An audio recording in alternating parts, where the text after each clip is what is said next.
Okay, let's pray.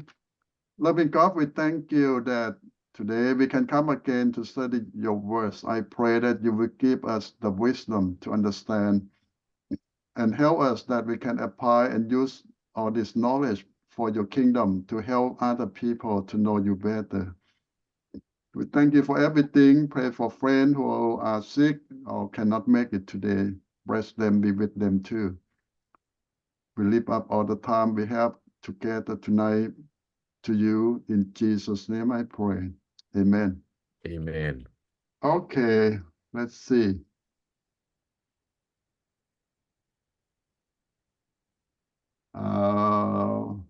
Okay, maybe we are at chapter 28.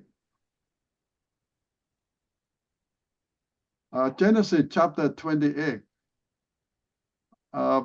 We will talk about Jacob will leave his family. Last week, I believe, or 2 weeks ago, the last chapter, we talked about how Jacob and his mom, Rebecca, tricked Isaac to get the birthright. And Esau got so mad and planned to kill Jacob. And we remember that Rebecca, afraid that they will kill one another and she's going to lose both sons. So she have a good plan. She think that I will send Jacob away for a while until Esau don't mad anymore. Well, that's what she thought. And she might think that it might be a few months or the most it's a year. She will get both of her sons back and they can make up their differences again. And her plan will go well. That's what she thought. But you know that from chapter 28 on, Jacob will leave home and will not come back at least 20 years. Nobody expect that. Jacob never leave home and never thought that this living is a permanent, almost permanent, because when he come back after 20 years, he's not going to be with his family anymore. Dad will get old and mom will die. Everything changed. So he will start his own family and nothing going to be the same anymore. So we can learn a lot about our plan and our dream. But without God, it becomes a nightmare. And we're going to learn that even in their mistake, God's still in there, and God still have a lot of mercy on them. Without God, I don't know what this family is going to end up with. Like a lot of family, you might call a broken family. And every family have their own unique problems and how to deal with it. It's not the same thing. So Rebecca have another plan that she told Isaac that, oh, I'm not happy with Esau family, his wife or the native people, the one who don't know God, don't know our culture. So she said that don't let Jacob marry any girl here. So Isaac agreed and called Jacob and blessed him and said that, okay, you go back to our family, our ancestor home in Mesopotamia.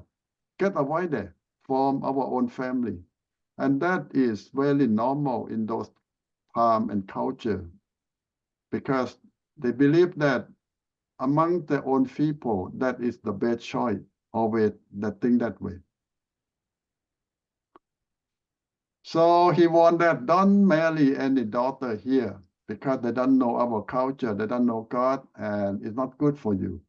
Especially we have the covenant with God, and this is what we have to keep going on. And Isaac blessed Jacob and said that God will lead you, God will protect you, and God will guide you. So this is a good blessing, like when Abraham blessed Isaac, that God will guide you, will bless you, protect you, and make your plan successful. And that's what the real blessing that they can get. So Jacob left. He left. And now a lot of people say that, how you know how to get there? Well, that's a good question, because this seed allowed for almost 4,500 years ago, almost 5,000 years ago. And there's no map as we know of, no GPS, no nothing, and not a lot of people. How could you know how to get there? Well, they might get the general idea, like go to the west, go to the east, and that's all they know. And when they know that go to the west, they look at the sun. The sun in the morning always in the east. In the afternoon, the sun will on the west, and that's what they know. And in the sky at nighttime, they know where the star, where the moon. And that's some general idea, but most of the time they don't walk at nighttime, but at daytime. So for Jacob, he know that he have to go to the northeast. That is his ancestor home, northeast of Canaan. So he have to go that way. And one day he will hit that place. Is that just maybe have general idea that you're going to walk about 3 months at least, or 5 months to get there. And you don't believe that it's not all this desert or no people.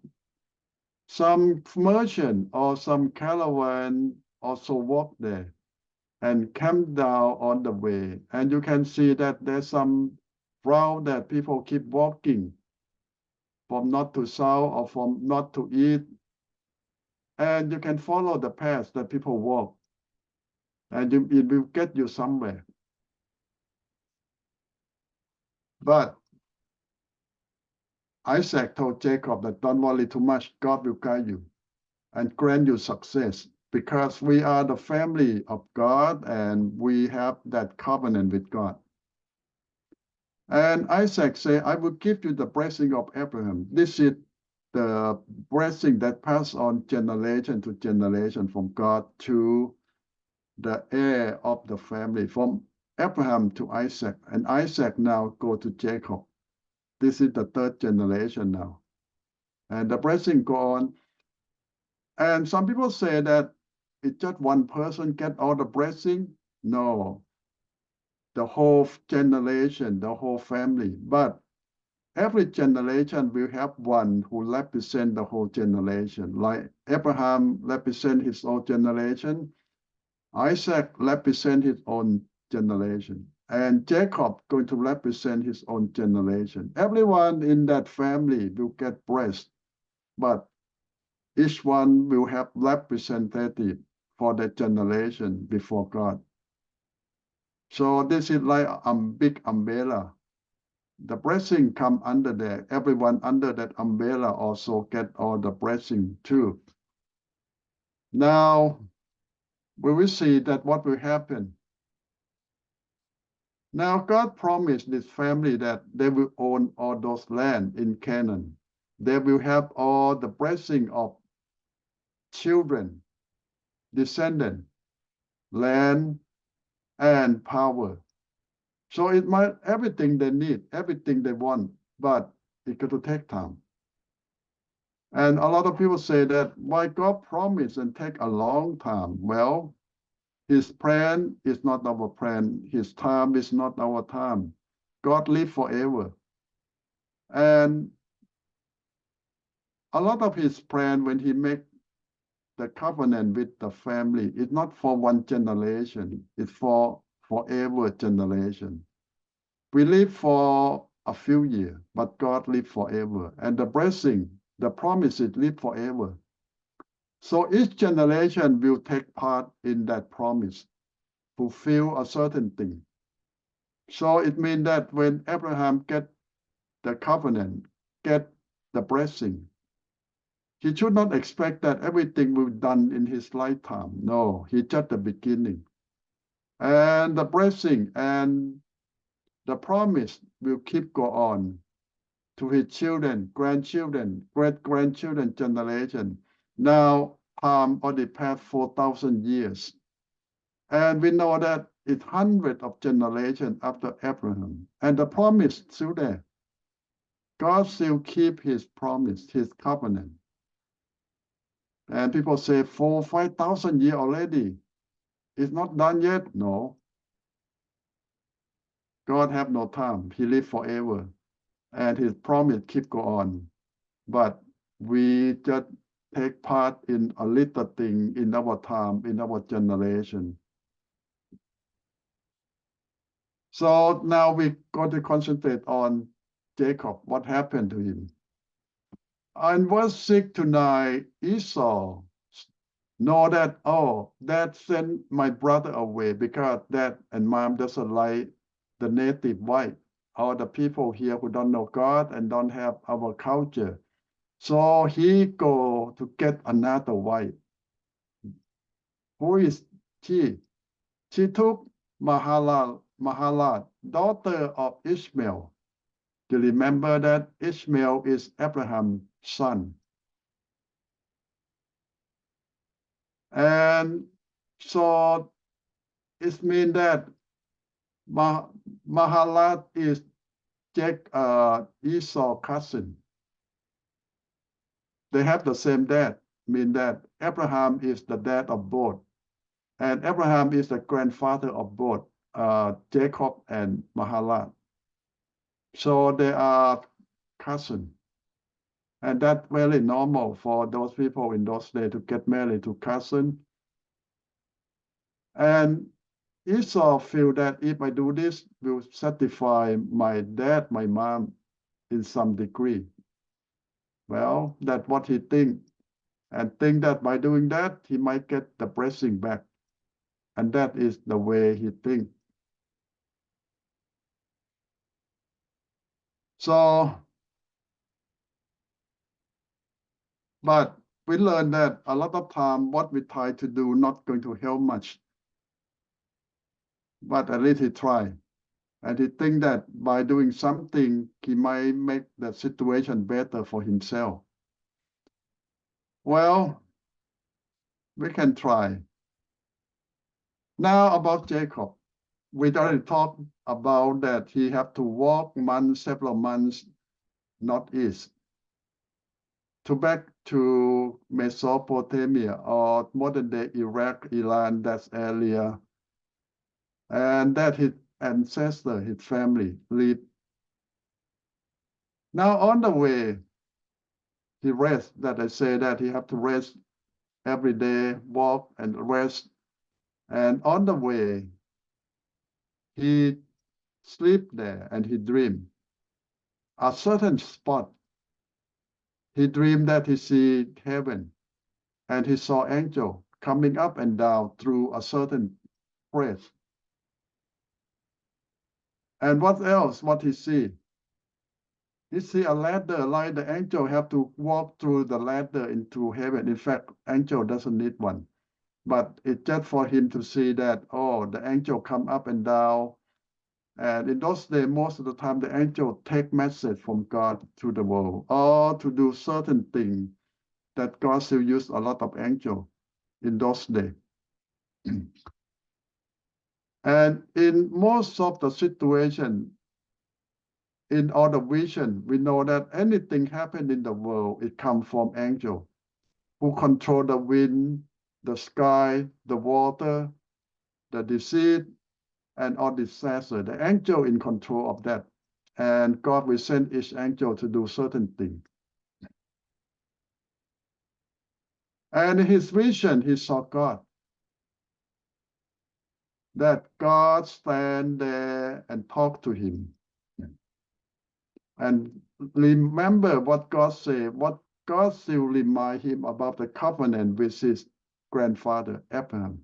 Now it passed to you now, the third generation. God say, I will keep it. I will make it happen.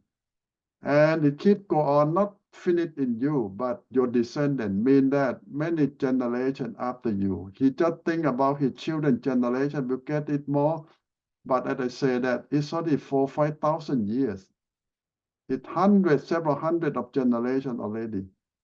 And we know that this promise, this covenant that we call the Old Testament or the Old Covenant is still with the Israel people, the Jewish people. And we Christians, we always call ourselves that we are the New Covenant. We are the New Testament people, that God gave us a new one, better than the old one. And here, God come to remind Jacob that, don't worry, I will go with you. I will protect you and bring you back home. Now, a lot of people ask the question that why God stopped him from going. Since God can do anything, just let him stay home. Well, there are many reasons that why God let him go. You know that Jacob is so tricky and he not exactly the one that God want him to be. He need to change and he need to reform. And God will send him there to learn a lot of lessons. And Jacob, in these 20 years, will change a lot, will learn a lot to be a new person before God can use him and bless him. And this is the process that God working on us. A lot of time we think that why God allowed difficult things happen to us. Well, this is the process that God shaping us, training us, and making us to be a new person. It's just like a school. We need to go. And God said that, don't worry, I will provide for you. I will feed you. I will protect you and bless you and bring you back. So this is already everything he needs.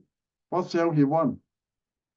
God already promised everything that he need, that will happen to him.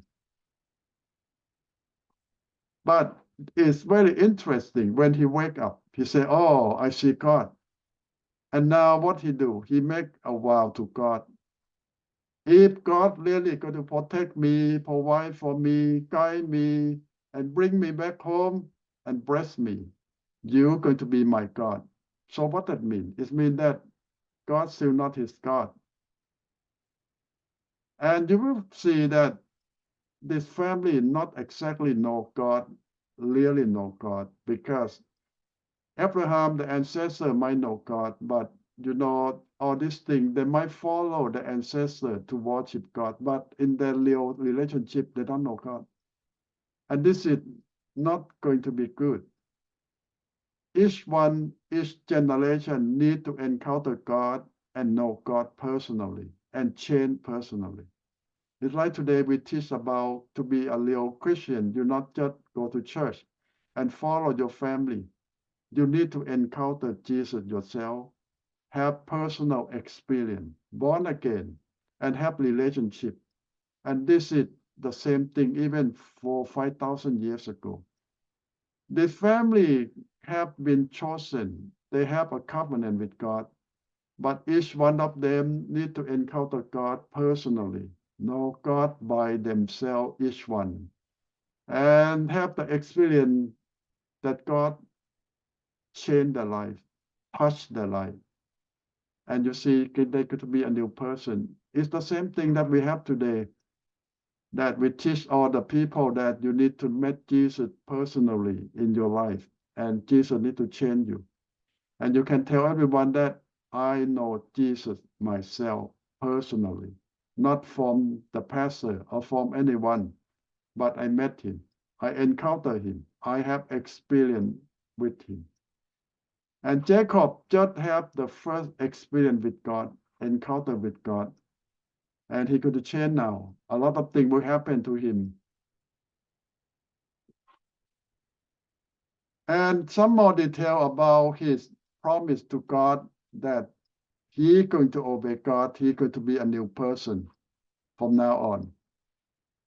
Okay, I will stop here about how Jacob met God.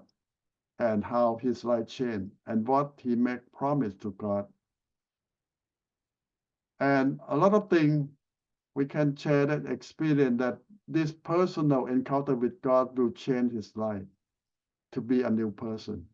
But it's not overnight. You will see that it takes time. A little thing will start changing in him from now on. It's like a small seed that will start growing. It's just the same thing that when you encounter Jesus, you're born again. And you will start seeing something start changing in your life, your personal life. And that's so important that we teach today is the same thing. We all need to be born again, personally encounter with God, personally have experience with Jesus. If not, we still not really know God or Jesus ourselves. Okay, you have question or concern or experience to share about this chapter about how Jacob met God personally and how his life changed.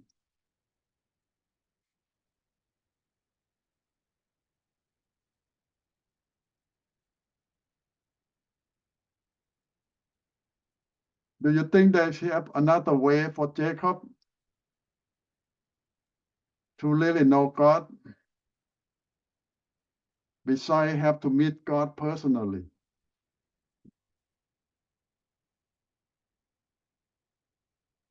Yeah, Nathan.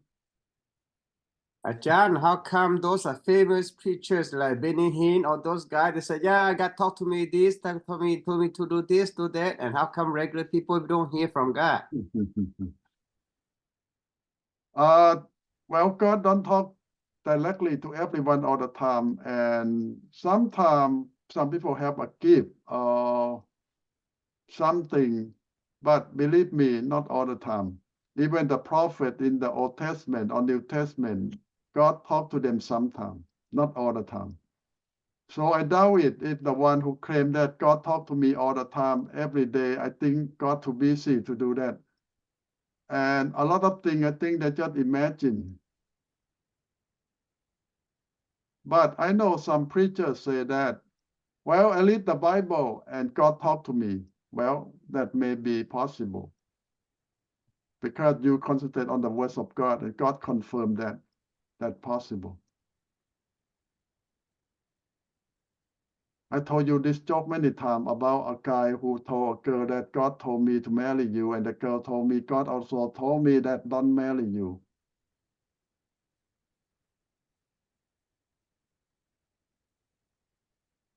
So how you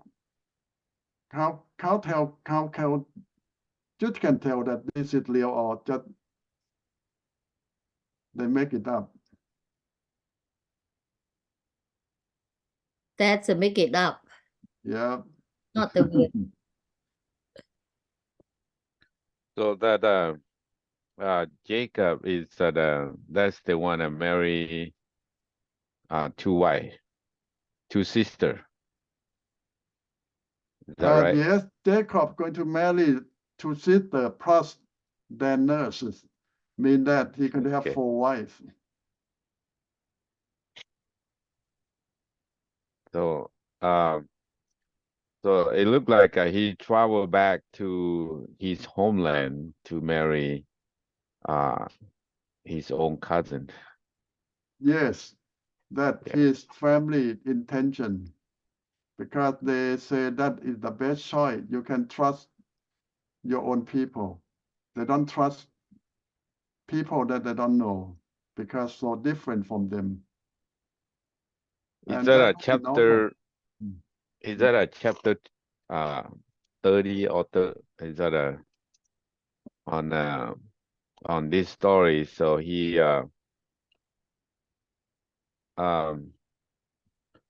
so this dream, so he dreamed about God give him a dream on that day he take a nap on the on that play. And so do we do we still dreaming about God right now?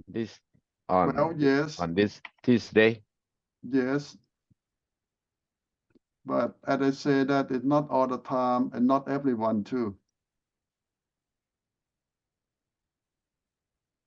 That is, I have a big problem on that. So like, sometimes I really want to talk to God.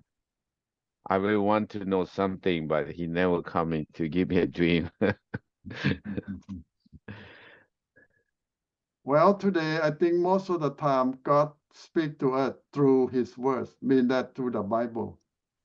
Because in those days there is no Bible. No people don't have any choice. They need to find out how or what God wants. But today we already have the full Bible. We can search the will of God through the words of God. And God confirm his will through his words. Okay. One more thing that we know that Holy Spirit will speak to us, and it's not in the dream, but it's in the person, in our heart. Yeah, you know that everyone who born again already have Holy Spirit. But the gift is different thing. The book of 1 Corinthians, the book of Romans, and the book of Ephesians talk about the gift of the Holy Spirit. The gift means that special ability to do certain things for God, for the ministry. Like you can perform miracle, have the knowledge, you have the power to do to heal sick people. You have a certain power to teach, to preach, and to give or to serve. This is the gift of the Holy Spirit, and for certain people, not everyone. And all this gift lasts for a time, mean that it might not last forever. Some gift might just one time and normal. Like people who have the gift of perform miracle, it might just one time and done, normal. So that the gift of the Holy Spirit. Not everyone going to have them, someone, and for some time, some situation. One more thing that right now, some people they claim they talk to God in the dream, or the God coming talk to them in the dream. So for one person I know, so whoever want to know something, like how and go tell her, and she will pray and talk to God, and then she go sleep, and next day she say God come talk to her, and she told the person what to do and to get those situation to straight out. So I don't know that is true or not, because I know the person, like she a divorced person, and her life is really messed up. But she says she have that kind of gift. So I don't know that. Okay, according to the Bible, there are three kinds of spirits. The first spirit is God, supreme, have power, do anything. The second spirit we call angel. The good angel still with God. The bad angel became devil, became bad spirit that haunting people, possess people, do bad thing around the world. That the second kind of spirit. The third spirit is man. Man have spirit. And you see, man's spirit not that strong. So the angel spirit can possess us, can come in and lie to us and do anything. You see people possessed by bad spirit before in our country. they change personality, they change to a different person. That means the bad spirit possess them. Okay, now the people who say that some spirit talk to me, it comes from three sources too, from God, from angel, or from themselves. So rarely from God, especially in our modern day time. As I say that the Bible already full, complete, and God rarely talk to anyone in modern day. So now the second group of spirit, good and bad angel, still have power. A lot of time bad angel come to talk to people, lie to people, possess people. And the third spirit is ourselves. You know that some people talk to themselves or think about everything from inside themselves. It happens all the time. Even today, you can sit down and think, and now you talk to yourself, and you think about everything from yourself. In your side, yourself talk to yourself and tell yourself to do a certain thing. It's like someone else inside you. So in modern day, I think that most of the people who claim God talk to them, I don't think it's really from God. It's either from some kind of angel spirit or themselves. The Bible That's says that you need to test people, check that they're really from God or not. But I say that rarely anyone today have that gift. that's so the person wasn't know. I don't think she wasn't know Bible that that much. She don't read the Bible. She just go to church, but she claimed God talked to her and she can know the person's future. And who wanted to know the future, so go talk to her, and she talked to God, and she go sleep, and the next day, so she bring the word. So, and that's make my thinking, that is not true. That like, and she not only doing that to help her, to help whoever needed, so she doing that for the money. I People pay think her to do that. she the fortune teller.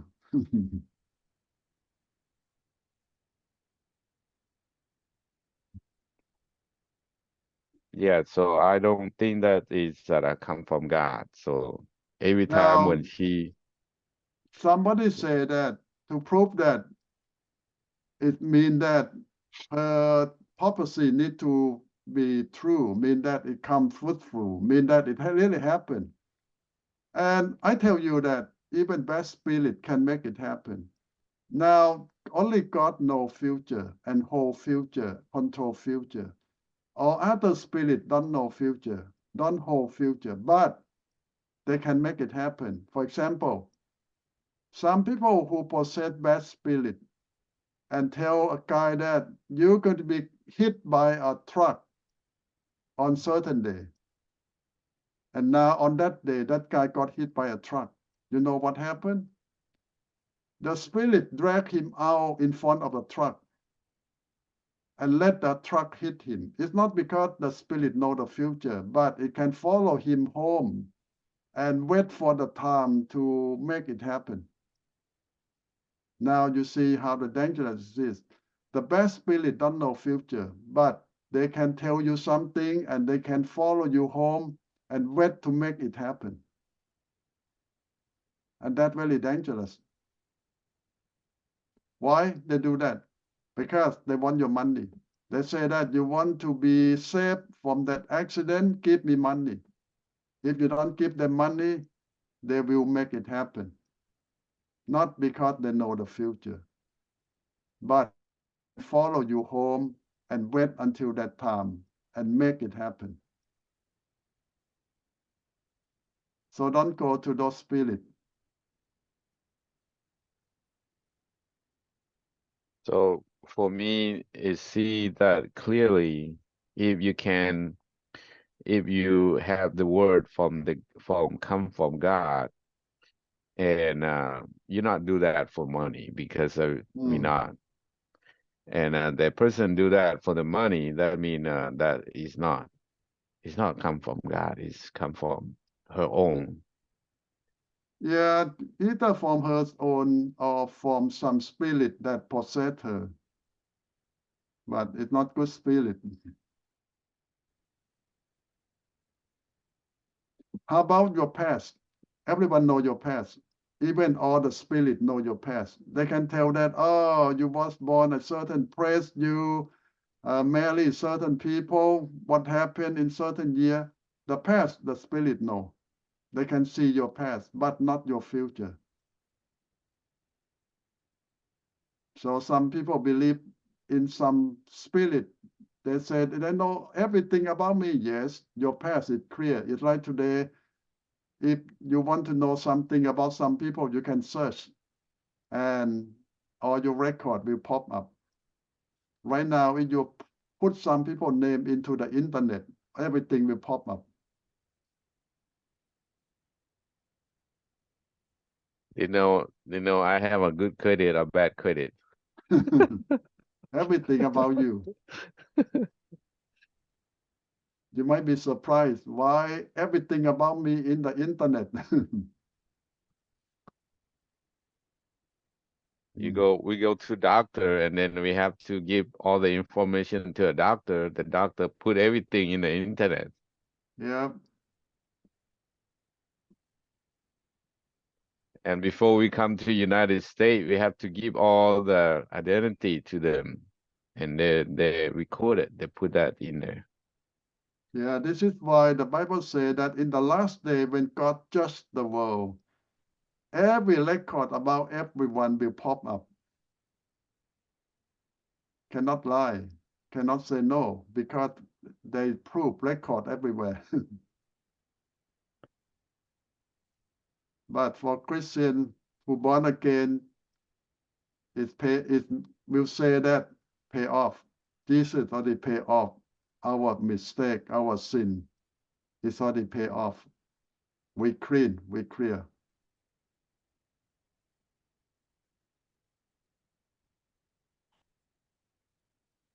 Okay, any other thing on this chapter?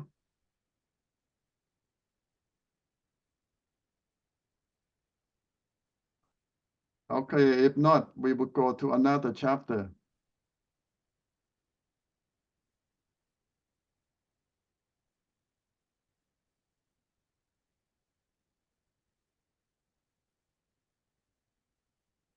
Okay, you see chapter 29. Now Jacob walked all the way several months. Now he get to the land of his ancestor now. And when they get there, the best place that we always say in those days to meet people is go to the town square where there is a well. Why? Because everyone will have to go there at least 2 times a day to get the water.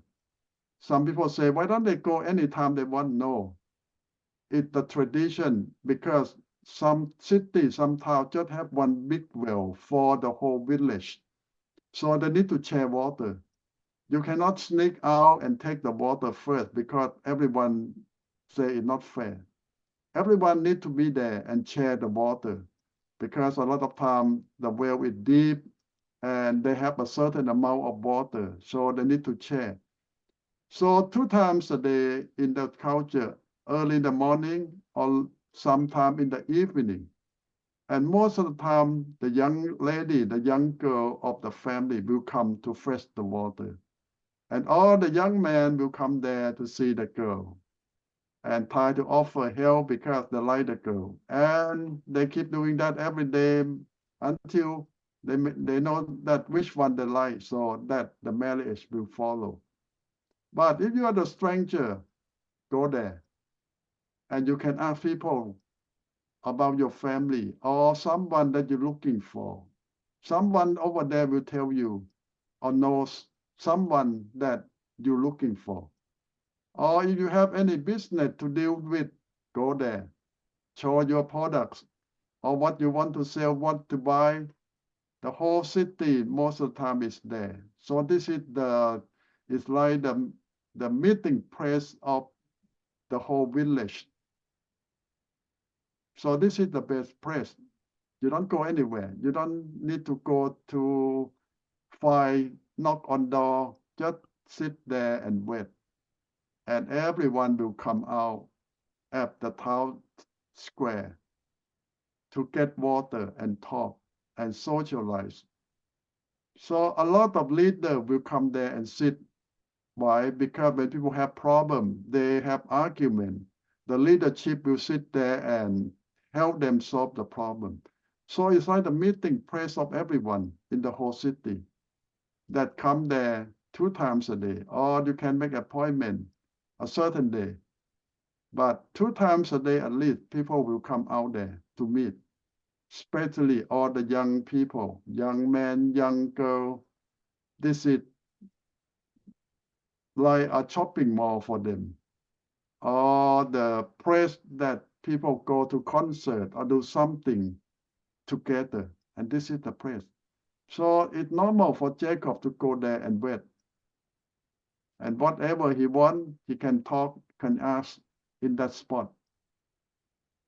And now as he's waiting, what he see?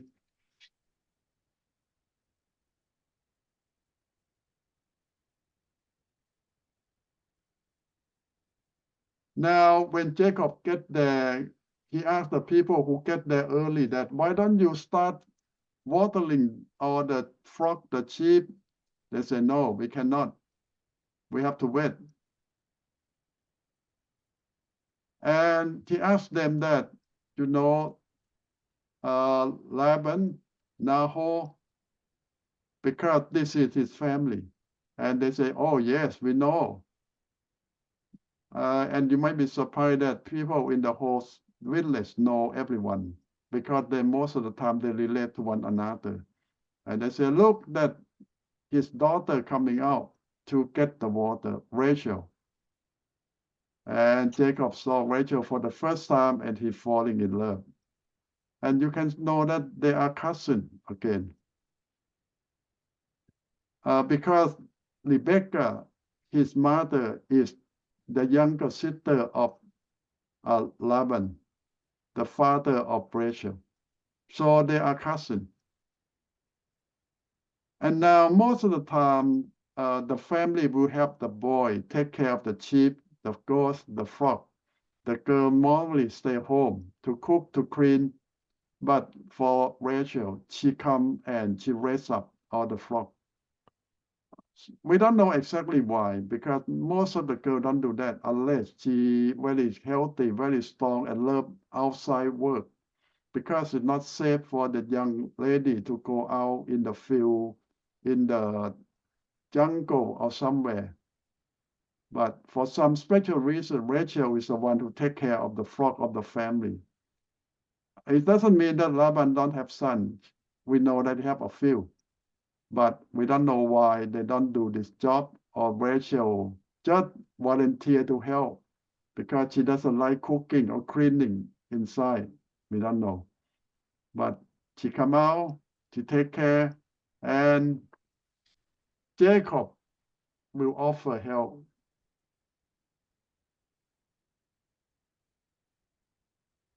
And he will feed them, he will take care of the flock. And now, after he doing that, Rachel might not know exactly who this guy. He might talk with her and tell her that who he is, but Rachel might have no idea, because when her aunt Rebecca left home to marry someone far away, she might heard the story, but maybe she's too young. And now Jacob said that I am the son of your aunt. But they never met. They never see each other. They just listen. And Jacob have a plan, because he know that he have to marry one of the girl in this family, because that's his assignment from his mom. But he already liked Rachel, the first one he met.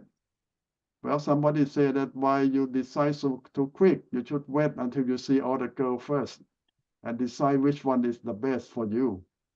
Well, love is not that way. You don't wait until you see everyone first. But whoever you're falling in love, and that is the one. That's enough. And for Jacob, here they falling in love with Rachel at first sight. So that's what happened. And now he go another step further after talking, telling her who he is. Now he kissed her.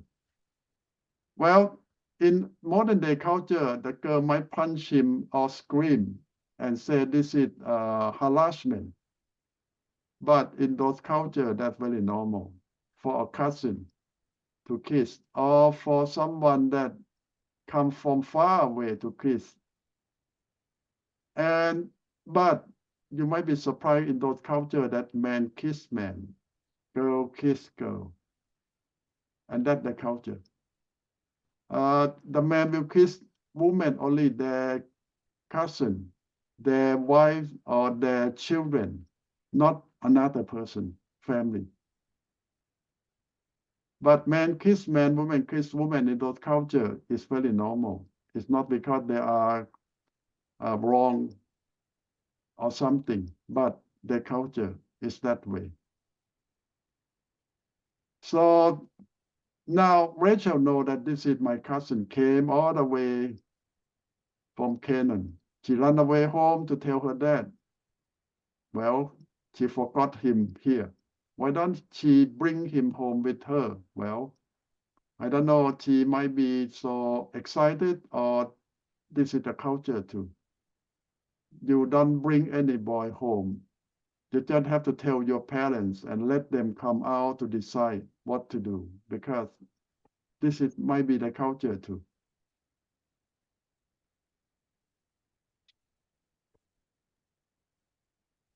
And Laban come out lies away, because this is more than now you see that this is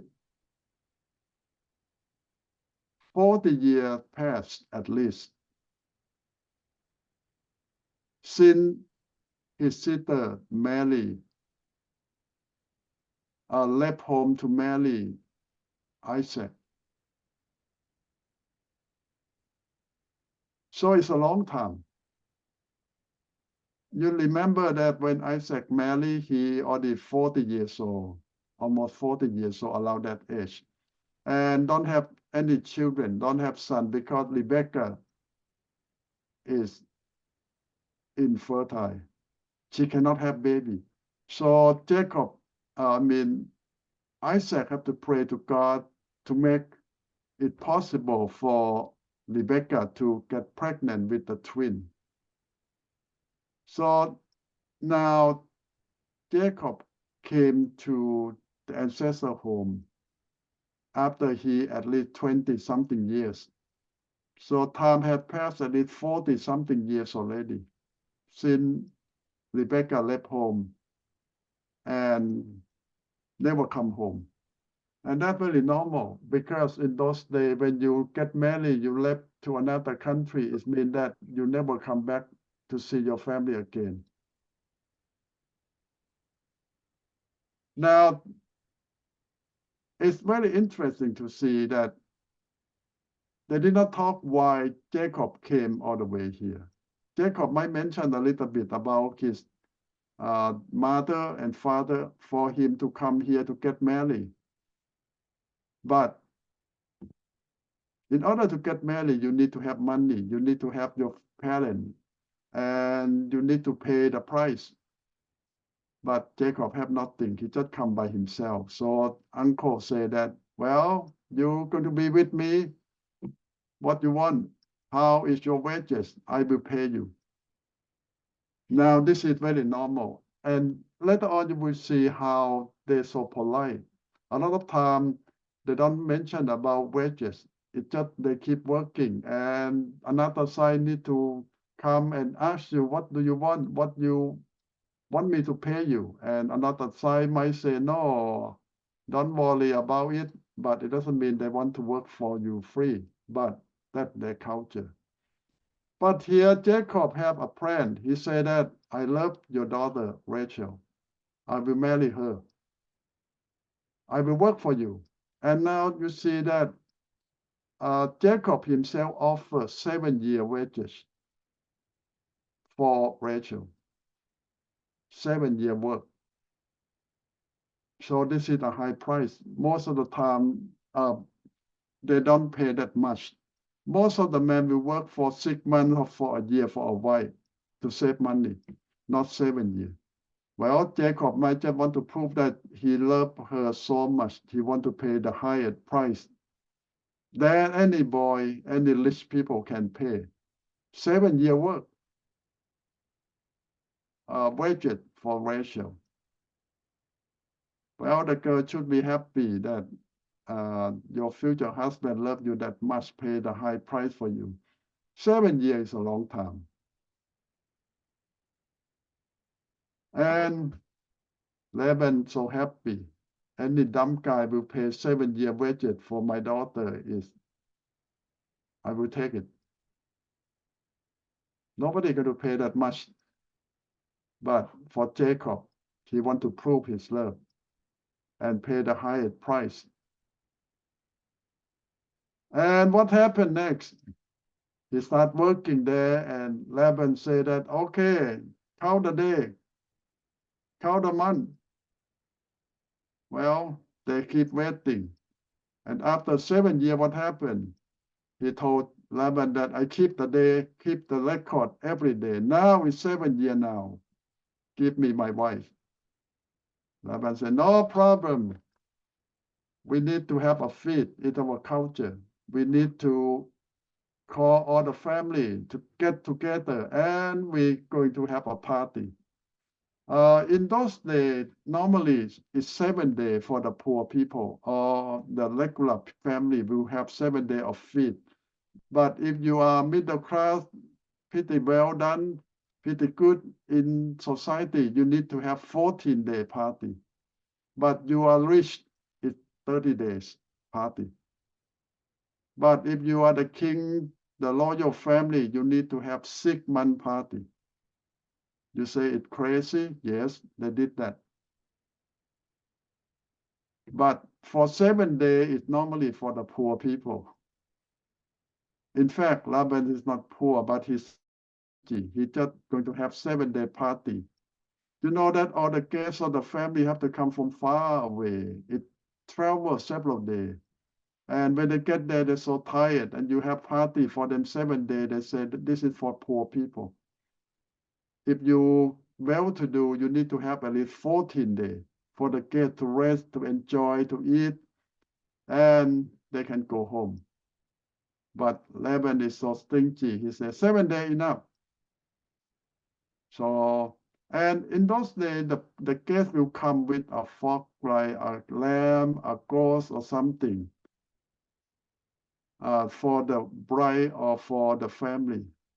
They also bring the food, but not the cooked one, but the live one. And they take turn, kill my lamb today, kill your goat next day or something. It depends on how many guests they have too. They cook all day, all night. They eat all day, all night, and for 7 days. This is how they party in those days.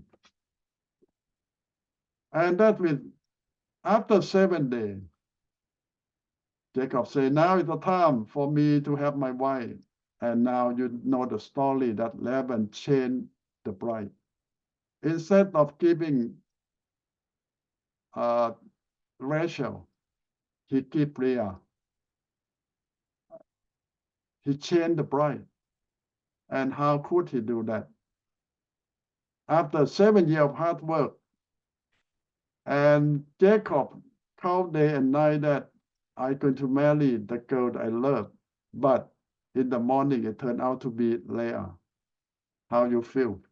And what can you do? You get the wrong bride. And your father-in-law is the one who tricked you. You remember the story that how he tricked his brother, how he tricked his dad. Now it come back to him. His father-in-law tricked him. What can you do to get the wrong girl?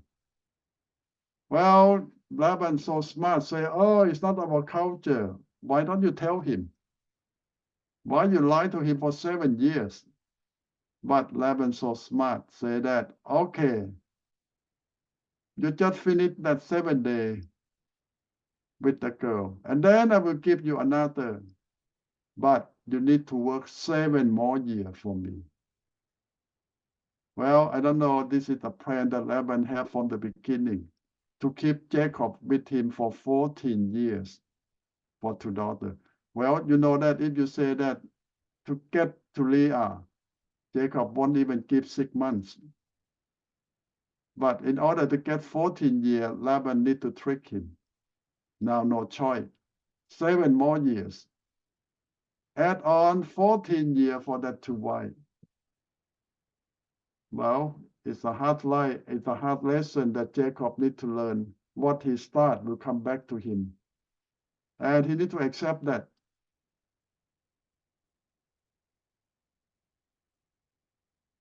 So he worked 7 more years to get Rachel. But Laban smart say, okay, I give her to you after 7 days. So you have to wait, but you still have to keep working 7 more years. Well, at least he feel better because he have Rachel with him now, but still have to keep working 7 more years to pay off to his father-in-law. Well, I don't know the relationship, how they feel that Jacob feel that he was tricked, he was lied up and take advantage of, and that really happened to him. And now the Bible says that because he married Leah not because of love, so he did not love her. I don't think it's fair to her, but Jacob treated Leah that way. But the Bible says God opened her womb, mean that even her husband doesn't love her, but God have mercy on her. Leah will start having baby. Start with Reuben, Simeon, Judah, and Jacob, 4 sons in the row. Well, it's a blessing for a woman to have 4 sons in the row. But Rachel don't have any baby. After married for many years, she doesn't have baby. The Bible says God stopped her from having baby. And people say that, is this fair? And Jacob will feel the same thing. The one I love don't have son, but the one I don't love keep having baby. So it's a very strange story for this family. What happened to them? Now, how you think about this chapter? Well, this thing happened 5,000 years ago. Yeah, Nathan? I have two questions, Ajahn. Yes. First, why Leah didn't go? Supposedly she's the elders. Why didn't she go tend the sheep instead of Rachel? Well, it's normal for girls in those days who don't go out. So they are very normal, mean that the girls stay home, cook, clean, take care of the house. Only the boy go out to take care of the flock. But Rachel is not normal girl. She must be tomboy. Yeah. And Jacob might love that way. A second question. I think maybe Laban tricked Jacob. Maybe he know that Jacob is cheap labor. Maybe 7 years for 1 daughter. Well, you know, this family is always take advantage of other people. And Laban already know that this is my nephew. And he doesn't care. He just want to take advantage of him.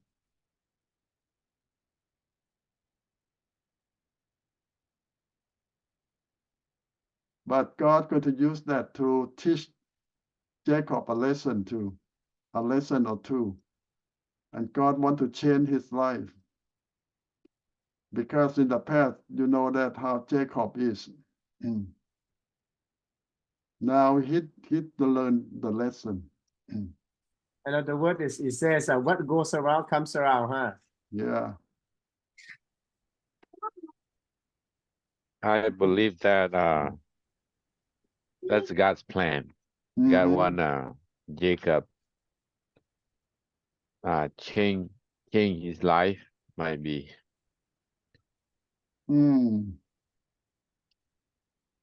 So another thing, I think it's good for us to learn that our bad thing not always bad. A lot of bad things happen for a purpose. If we trust God, we obey God, and we believe that God not going to desert us. Even bad things happen for a good purpose.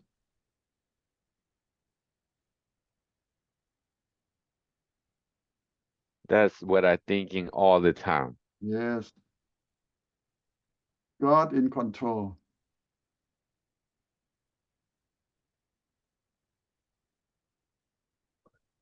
So, Yeah. Jacob, he married two sisters You're right. on that day, on back there. Yeah. But right now, in this day, we don't do that, right? Now, even in Moses' time, God already forbid that. It's not going to happen.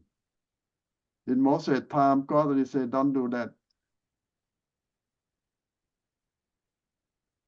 And in our culture, when we marry, we don't marry the cousin.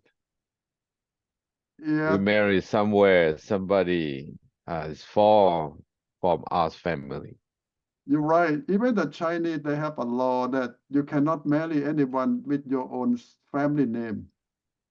But in China, it's so difficult because there are only 10 big family names and 100 more of small ones. The whole village have the same last name. So where you're going to get married to anyone, you need to send someone to find the bride from another village, another city. So difficult. Why they don't allow you to marry too close to your own family? Because they found out that the baby come out have problem. That's in our culture. They think that, but and right now Scientific proof, it's we know that. yeah right now. So I think well, since we don't like back then, we don't when people they don't know God and they might be thinking something out, but right now we know everything in God's hands, God control. Yes.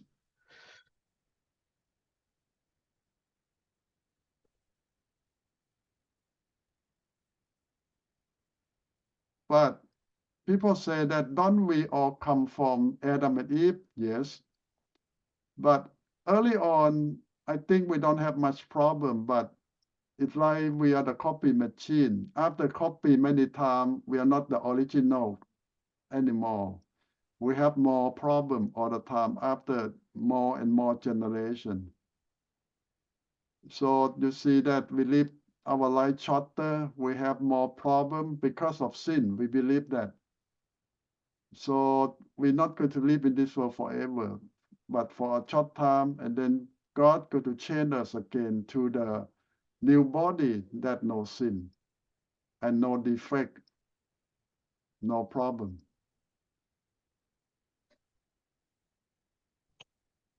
One more thing I would like to talking about the Rachel and Leah.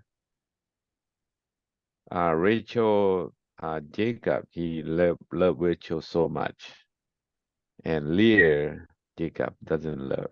But so God will be fair to let Leah have a children, and if Rachel have a children like Leah, so Leah have a big problem. So that's why God wanna be even, equal. to make Jacob to love them both the same. So I think that is the reason.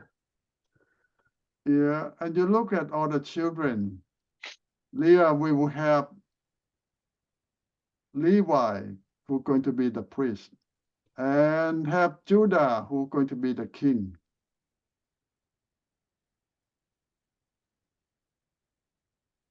But some people say that, well, Benjamin is the first king, yes. But later on, it changed to David, who was Judah. But and in the end, so Rachel have a son too, right? Yeah, later we have Joseph and Benjamin. In the end, so like God said it's time for Rachel to have a baby. Mhm. So God, he is really fair. Yeah. Yeah, Nathan. As I remember, I think Jesus he came from Leah's not bloodline, maybe not. How can I say that? Jesus came descendant of Leah. Let's put that way. Yes. Judah, the first son. And if you try to go back to the history, that why we cannot say much. A lot of theologians just connect Judah with David. That's all.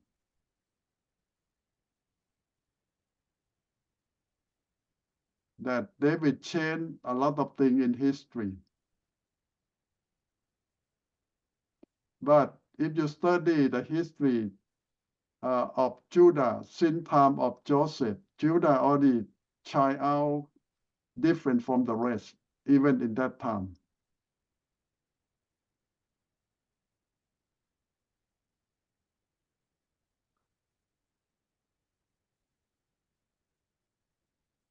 Yeah, we will see the role of Judah more in time of Joseph. Why Judah is going to be very special.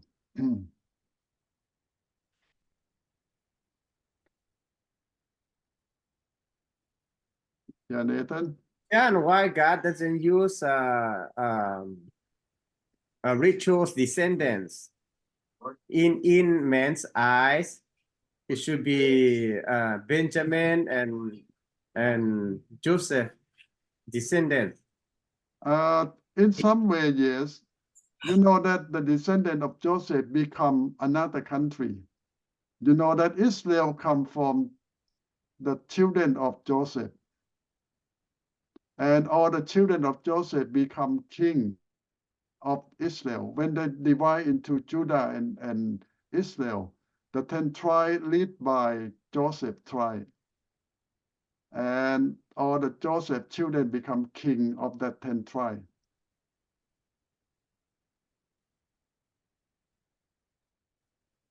John, what's the king of northern tribe? I mean, it's always bad. John, yeah, all of them except the southern kingdom, like the line from the line of David and Solomon's. They have some bad there, but it's not too much. Yeah, the northern tribe have maybe some good king, very few. Mhm. Maybe 1 or 2 good king, but the rest is bad. Well, when the Bible says bad, it means that they worship idol. In fact, they say they worship Jehovah, but they represent God with 2 cows. And that is wrong.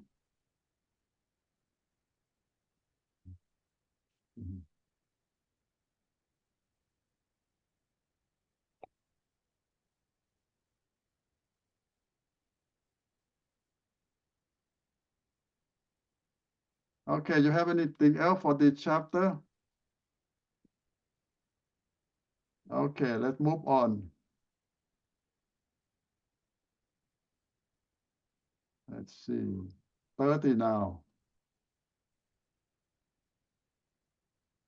Now it's about the fight between the sister now. Rachel get mad that she doesn't have baby. So she complained to Jacob, it's your problem. And Jacob said, why is my problem? Rachel said, you give baby to my sister, but don't give one to me. And Jacob said, is them God? I'm not the one who decide. God is the one who decide. So can I give you children? No, only God can do that. So now Rachel will have a plan. What can I win over my sister? Now she have a plan that she think very smart. My maid, Bilhah, get her to be another wife, and I will adopt her baby to be my baby. This is the culture. The maid don't have any right. The baby who born can be adopted to be the mistress baby. And this is the culture. So Rachel think that this is the way that she can compete with her sister. And this is not a good idea, but at least she can try to do something. So Bilhah will give birth to two babies for Rachel.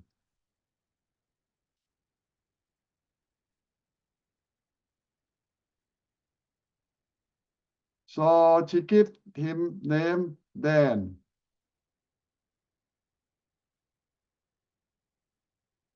God have judged. Dan means judge. And another son,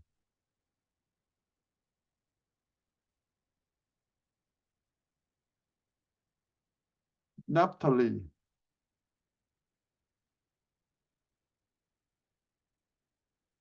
It means wrestling. Naphtali in Hebrew means wrestling. Mean that I wrestling with my sister and I won. That's what she think. Well, a lot of time our plan not really help much. It make things worse. But in another way to look at this is, even we make our lives a big mess, God still have mercy, and God not intervene. A lot of people ask that why God stopped them from all this mess. God did not stop.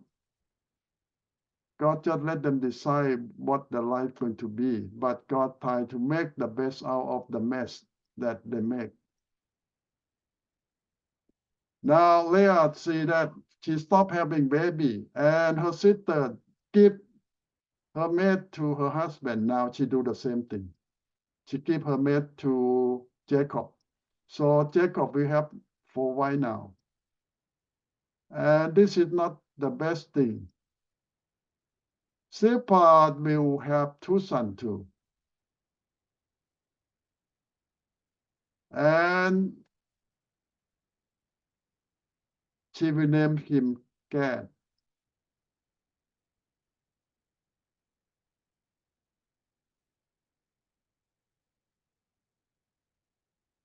It's meaning truth or good fortune. It can be either way. And now Zilpah will have another son, Asher.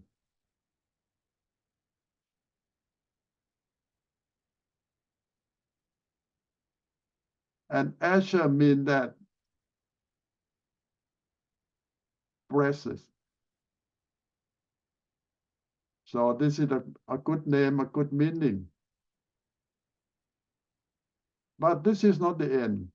Now on verse 14 on, we say that Benjamin or Reuben went out in the field and found some, you might call mandrake. It's just like a fruit of some kind of medicinal plant. And people believe in those days that this plant, when the woman eat it or drink it, will help her to bear baby, to have baby. So this is the idea of that thing. But people believe that maybe they have some kind of hormone in that plant, in that herb.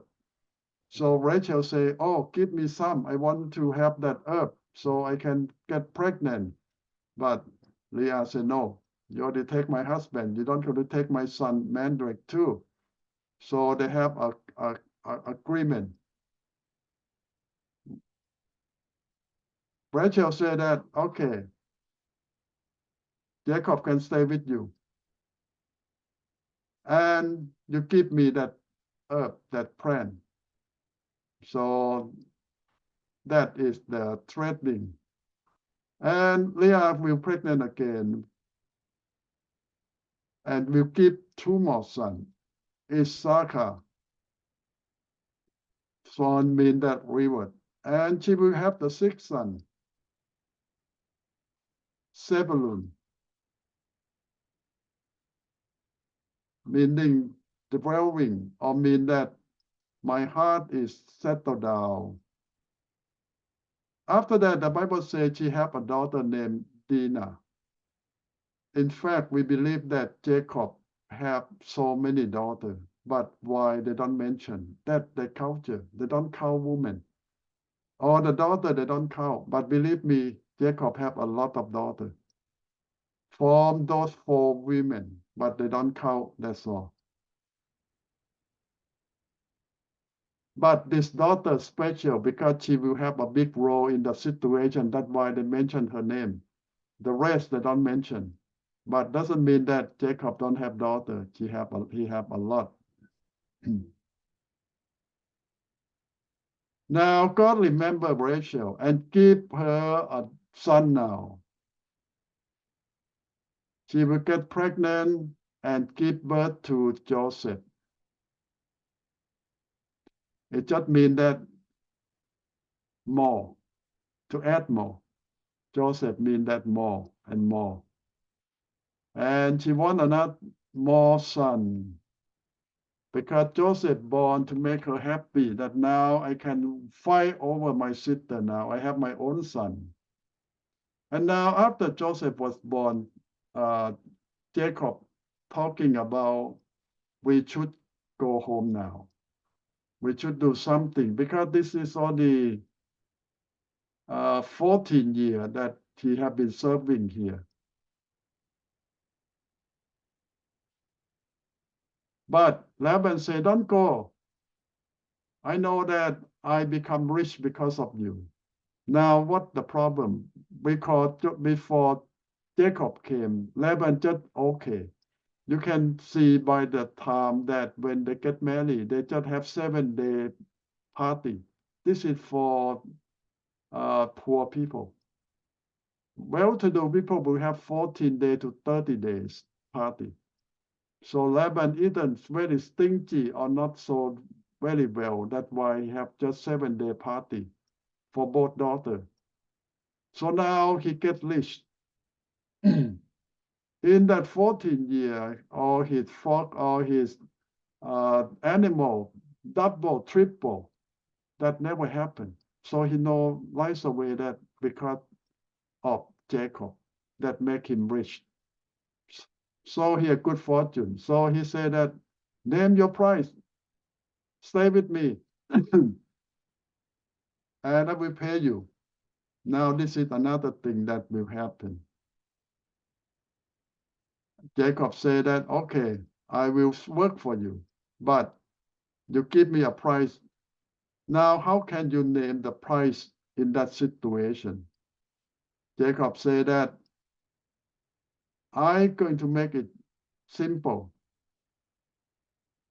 You know that normally 90-something, 98, 95 to 98% of the goats and sheep going to be white.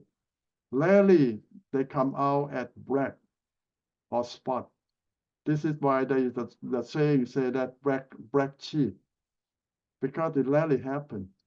So Jacob said that if you're going to pay me any animal that come out black or spot, that my pay. So Laban happy because it rarely happens. 90-something% of the flock will come out white. So why you ask for this kind of wages?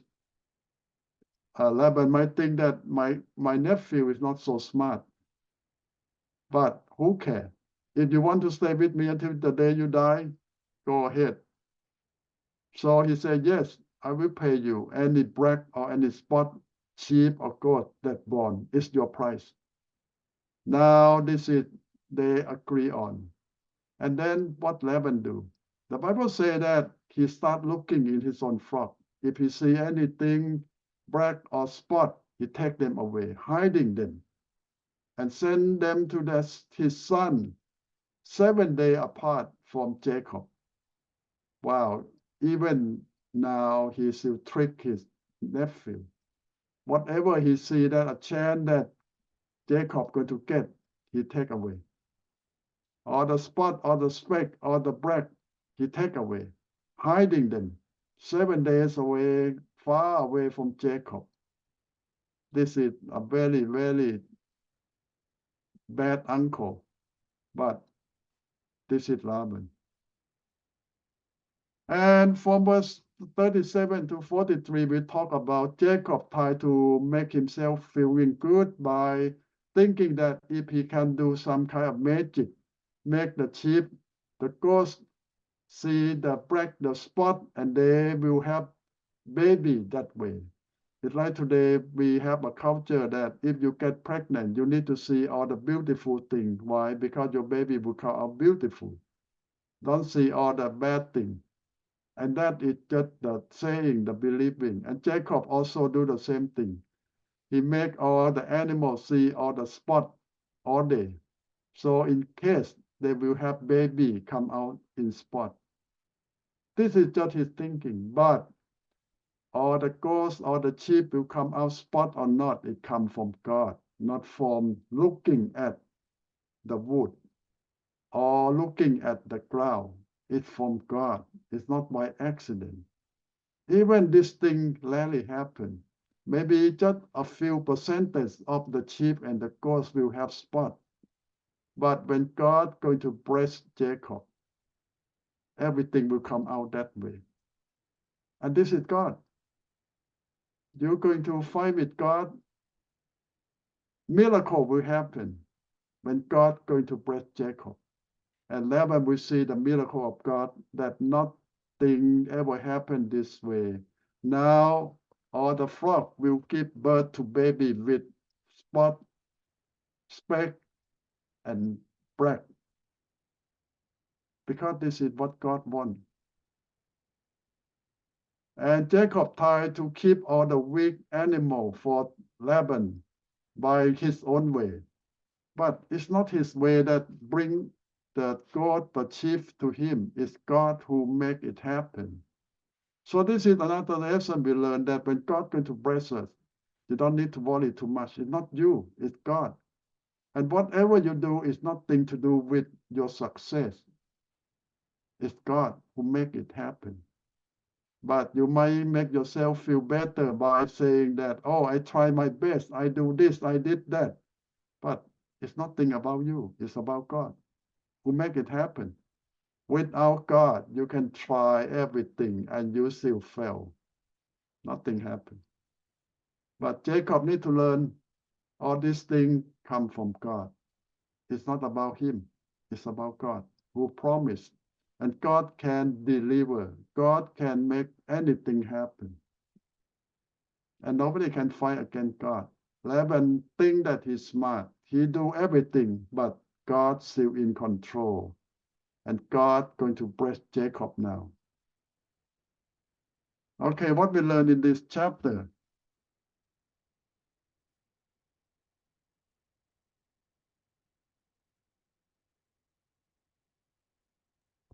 Mean that if God promised to bless you, it will happen. Even if it's impossible. Do you believe that? All those wisdom come from God that gives Jacob. So yeah. อาจารย์ Yes. it's really hard to believe. Yeah, God do miracle. If anything happen normal, it's not from God. When God did, it's always miracle. The impossible thing.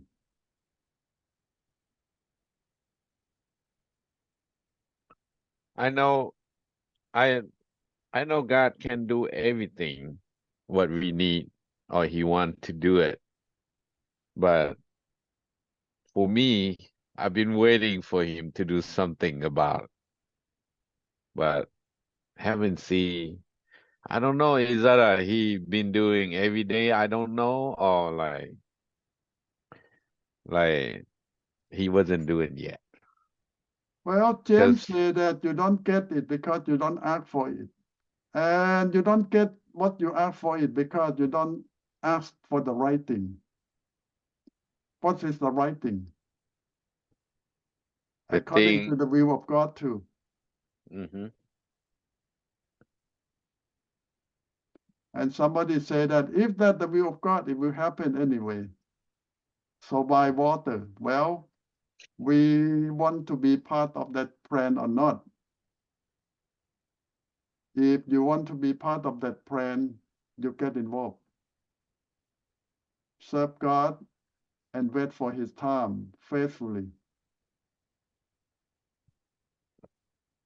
So on this chapter, it seemed like um Jacob with his father-in-law have a lot of problem, a lot of issue.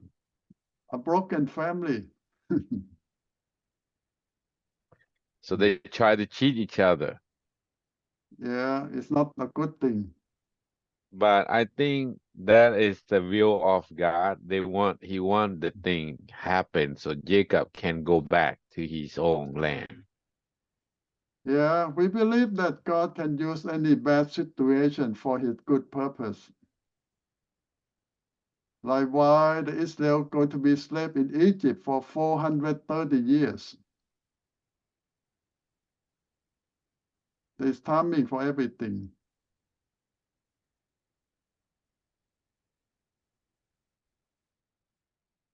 And nothing is not always bad.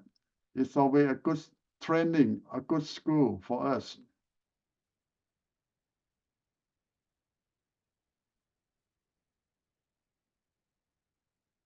So the Bible tells us to thank God in all situations.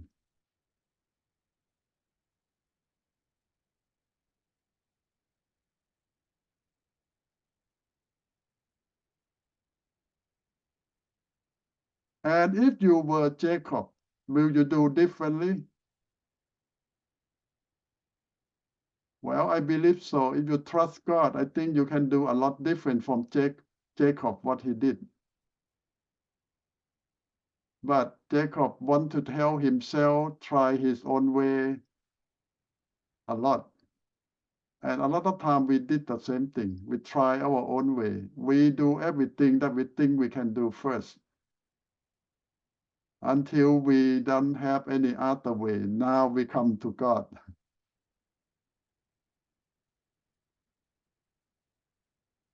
And God let us try. Let us learn.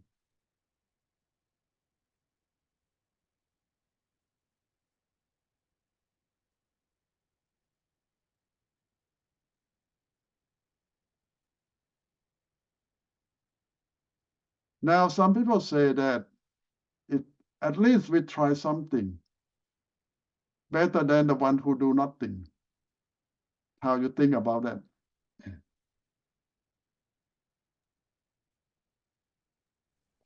To trust God and to do your part is two different things, though. But it can go hand in hand. Some people say, I trust God and do nothing at all. So I think that is not the right way. Yeah, Nathan? Achan, you got it right. You trust God, you do it, but I think you have to do it with your whole, with your heart, not just like God. I do it, I do a little bit, but the rest is your turn. Yeah, the right attitude would still be that you do your part and let God do his part. And you not honor God that way. And someone who are lazy always say that I trust God. No, he just lazy, do nothing. To trust God and to be lazy, not the same thing though. Yeah. Yeah, Ajahn, what I mean is, for example, you have a church, you do it, you try to run your church, but you can look around and try to find ideas and try to do your best, use whatever that knowledge that you have, all the resources that you can find, instead of I do a little bit and that is your part to improve it. You know, that's what I try to say. That's what a lot of people do right now. You know, they have the church, but they just say, I want to run it, but they don't.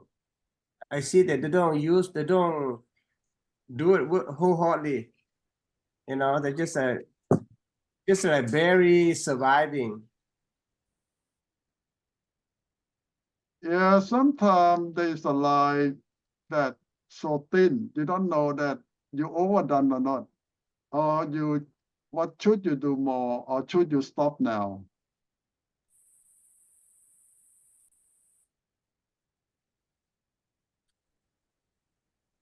Yeah, Gao? I'm still searching about the words that trust in God. So what can we do within trust God? I really want to know, so maybe I can do it.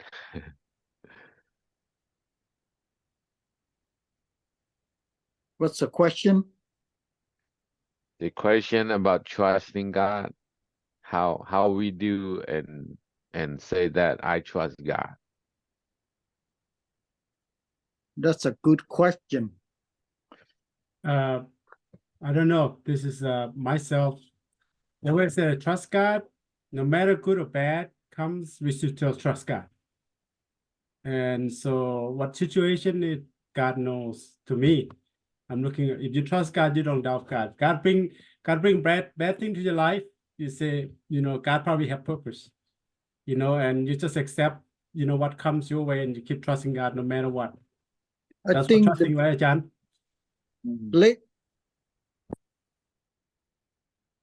Lately I've been thinking a lot about that. And I realized this is on my behalf. I realized that it's not matter of trusting God. It's matter of accept the facts. Because whether or not we trust the God or not, the fact is still the same. We need to accept the fact that God is love. God is His unchangeable God.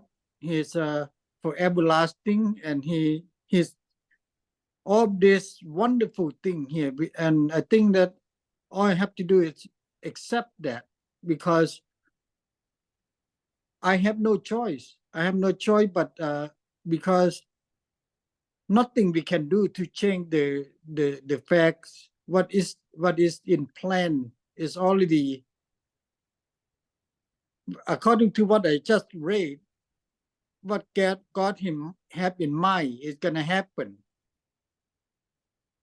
Whatever happened to us is God either allow by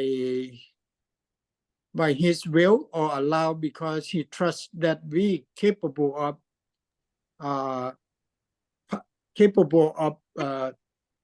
passing the test, capable of taking the consequences. I don't know. So let me give the example why I have a doubt, and why I wasn't fully trust God. So I don't understand. So like Kong-sai, Ajahn Kong-sai say, you know, no matter what kind of problem we're facing and what kind of situation, and we trust God, we know God in control, and then we just accept it. Yes, it is, but you know, like we can't, like it's too much for us to bear. Too difficult to get through. So and we waiting for God, and God never show up. So like it's kind of difficult to trust God like that. So that's the problem. That's the issue I've been having. So, Carl, you studied the life of Job before? Yes. I think if I it were Job, we know that God already forget about me.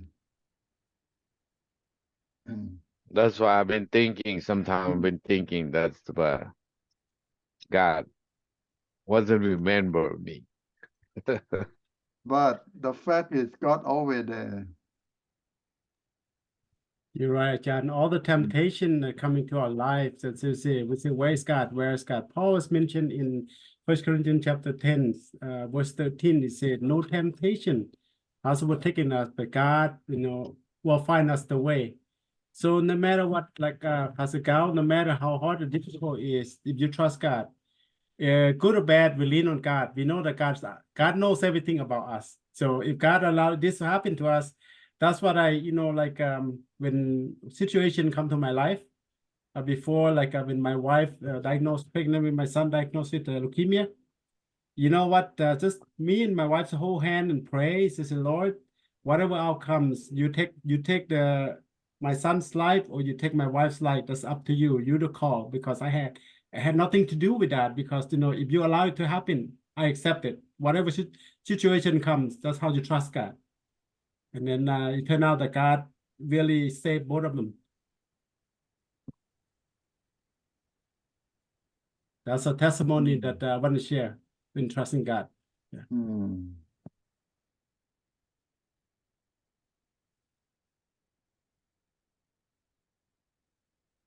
We did not hear you, Chris.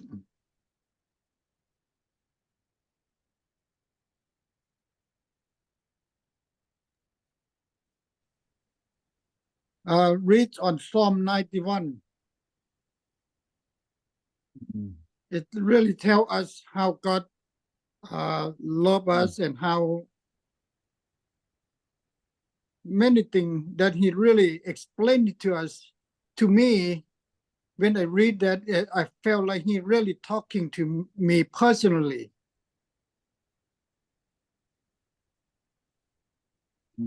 He's all God Almighty, and He's give us so much assurance for what He will do.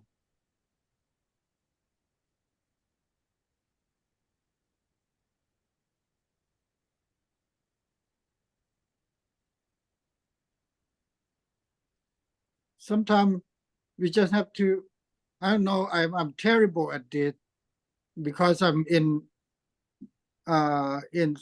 such a place that I learn this in a hard way, that we have to trust in God's sovereignty in good time and in bad time, in tribulation and in all these circumstances. God's sovereignty have a good reason why He does what He does. We might not know it, but all we can know is that we look at our hero in the past, that God have done to them, because God never changed. God is the same God. The history just repeat itself. And if we look at our hero, they have to go through so much, and yes, they come out from the other end as a workable, as a like a almost like the go into the refinery. We got burned. Nobody get burned, but that's what it takes for us to be useful. It's a hard knock university. Yeah, Chris is right that the history of the Bible is more than 5,000 years, and people went through a lot before us. And the life proved that God is faithful and God always there. And in the end, the life end up happy when they have God. One thing you can know for sure is that God will not do to us more than any of those people have happened to them before. You're right. So nothing will happen to us more than of those people or whatever happened to those people before us. That's God's promise. Yes. Not more than what we can take, and nothing new. It always Exactly. happened before us. It's already been done before. Yeah. And it's just for a time, not forever too. Life is short, and we try to make the best out of it in this world.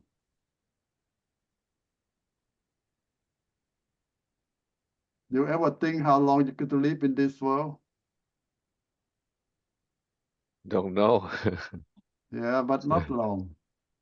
We You don't can know, count Ajahn. it Maybe God later. can take us tomorrow, Yeah. any time. Yeah. So make every day a blessing. Okay, one last question. Yeah. So when we trust God, we just sit and listen, or what?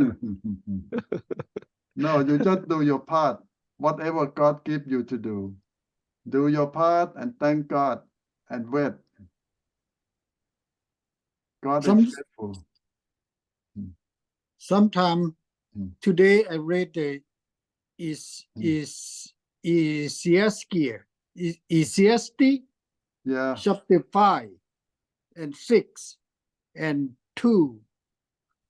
That's how we're supposed to live our life.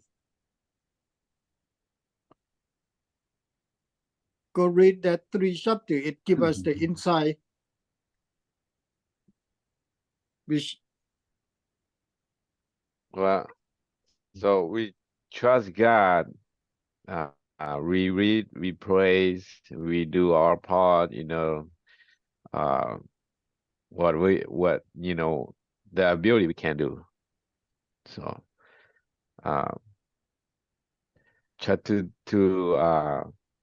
be the best we can. But it sometimes is kind of frustrated. That's a lot of frustrations coming, in sometimes we want to give up. So we say, I don't want to do it no more. But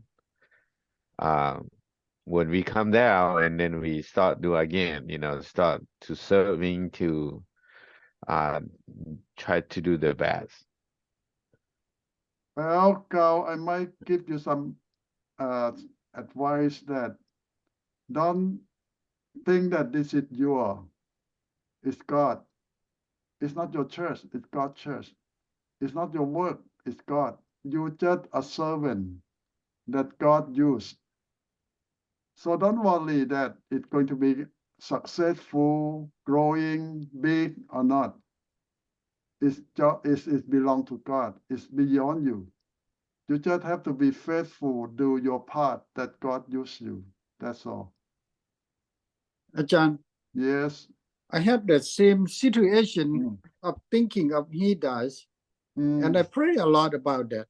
And like I asked you the other night Mm. about the author, the sacrifice author, why God doesn't want us to use a chisel or man-made, because God doesn't want us to get a credit, Mm-hmm. to worship our successful, our handiwork. God wants us to use what He is been given to us, not what we give it to Him. In likewise, in all the things that we do for God, we have to do according to His want, not what we want. Mm-hmm.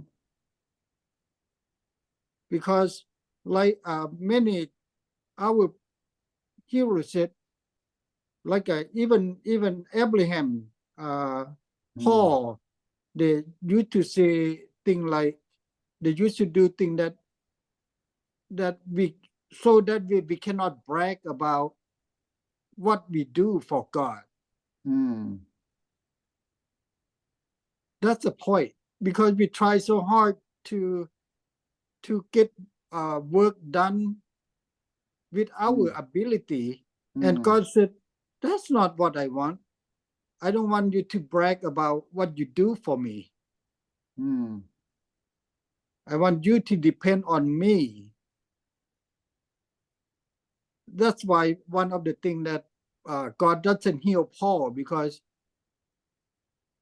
God wants Paul to continuously depending on him, not being so healthy and strong, and then everything I do for him, sort of thing. Yeah, I think Chris have a good point. It's not all about us, it's about God. And don't worry too much that this is my success, this is my church, this is my work. No, it's nothing about us at all. It's all about God. And thank God He's still using us to be part of His plan.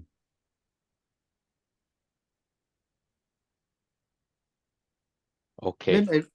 When I read Ecclesiastes chapter 5 and 6, it really talked to us almost like a father talked to the son. It's almost like not from God perspective.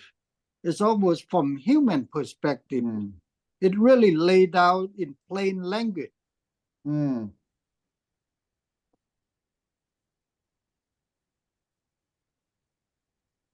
I think we ought to read that. It really give us all kind of reason about many things.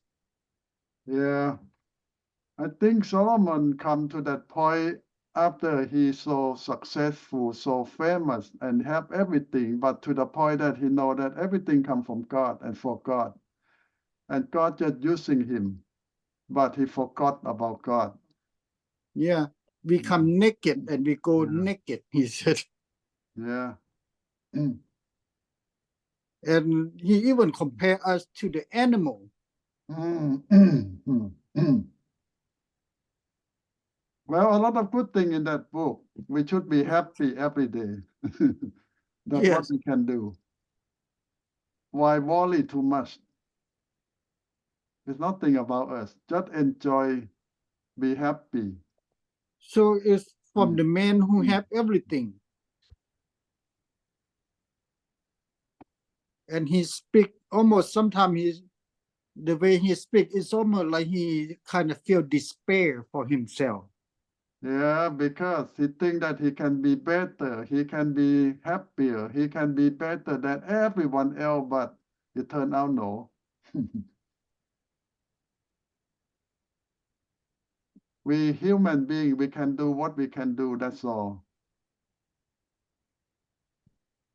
So Achan, you say just live day by day and don't worry about anything. Don't worry about anything that Jesus said, but do your best every day. But don't worry about anything. Do your part.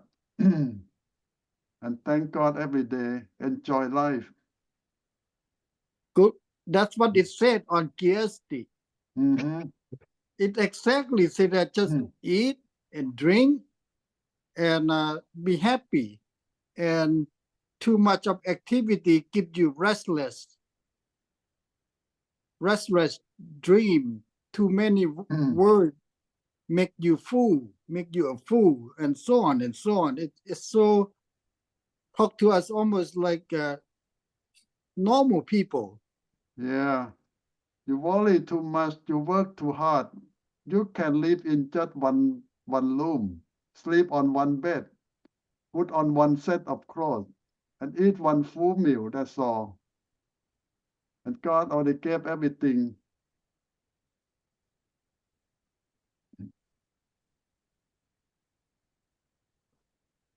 So Chris, you talking about crazy Asti? Yes, Yes. read read if you want to start from beginning. That's a Mm. time for everything on the chapter 2.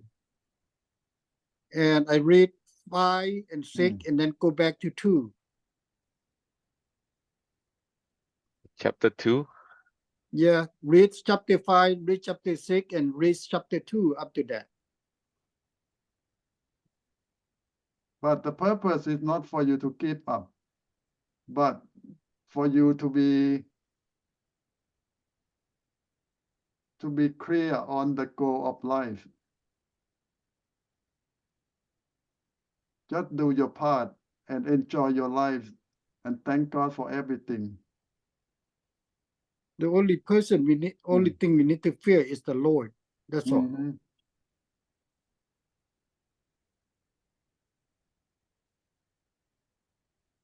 Yeah, I know sometimes it's easy to say, but when you in the situation, sometimes you forget about everything.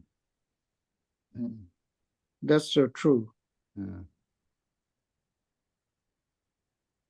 But important is that in all circumstances, we run to God. Don't run away from God, even though how upset or how disappointed or how whatever. Run to God. That's you're only right. our hope. You're right. Okay. Thank you for everything. And Because I think it's not only good for me, but I think good for everybody. Yeah. know. absolutely. Because we know two things. We know two things. If we run to God, He is a God of construction. God that bring things together. And God, He is bring the truth. But if we run away from God, we run to the devil. He is a God of destruction and a God of liar. So we have only two choices.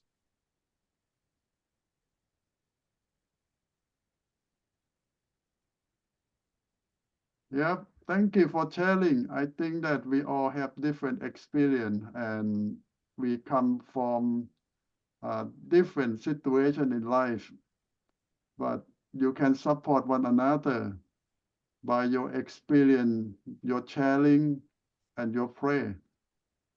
We are struggling. I know that.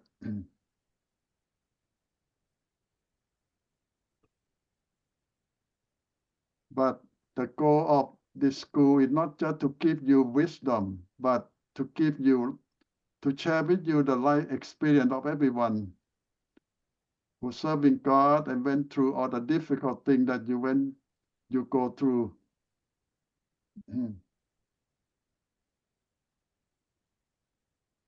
What I learned from this reading here is that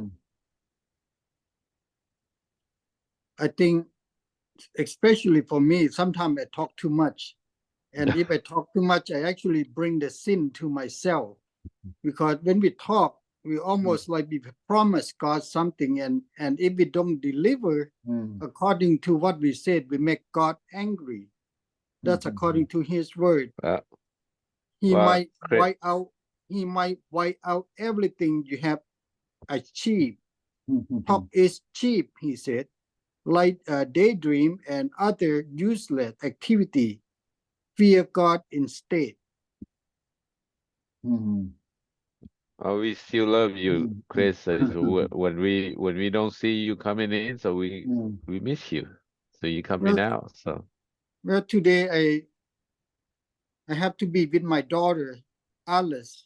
It's her game, so she asked me to go see her game. So that's why I didn't show up on time. Sorry about that.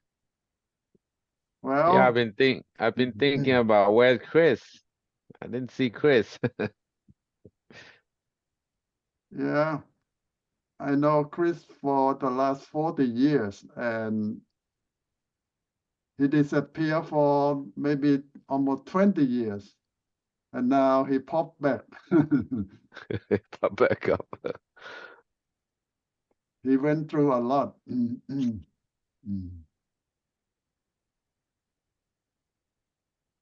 Well, we thank God that he find a way back to God. The prodigal son. Yeah. Hmm. You We know, are one just thing, like prodigal sons. one thing I can say that, one thing I can say that I'm really, I start out really eager, and the way I start out eagerly, not because I believe in God, but I want to prove that God is not true, is not real. So I remember talking to Ajahn so much, asking all kind of questions, Hmm. and but we just have to come to acceptance. Hmm. Hmm. So when we happy, when Hmm. we have everything we need, when we not struggle, we not thinking about God. But when we come to God, that means we need him. Hmm. We need him. So that's why we come to him. Sadly but true. Hmm. Yep. But we learn from our past, Hmm. and now we have to be better. Hmm. Learn from Okay. this King Solomon, Hmm. that he write this, right, Ajahn? Yep. Solomon, when he Imagine old. he have the everything that ever promised. He have his Hmm. wisdom. Mm-hmm. He is one of the richest king Mm-hmm. ever in the whole universe. And when we read his story, what he write is almost like he felt like he had nothing. Such a despair. Mm-hmm. So I have one more question. Hmm. It's not related in this chapter, but or maybe related. So like the Bible say we only serve one master, and we besides serve God or serve money. But right now, so like we all need money to pay bill, and we have to go work. So what is that? Do we serve God and serve money? Oh, what is that? How can we use that term? Well, the Bible just mean that you have one God, but you still can do a lot of things. But who is your God? That's all the question. If you have money as your God, it means that you worship money and you do everything for money, and everything else not important. But if you have real God as your God, and money is just part of life, that is okay. But God, real God comes first, and real God is everything for you. You still have to eat, you still have to work, but that is not your goal. That is just part of your life.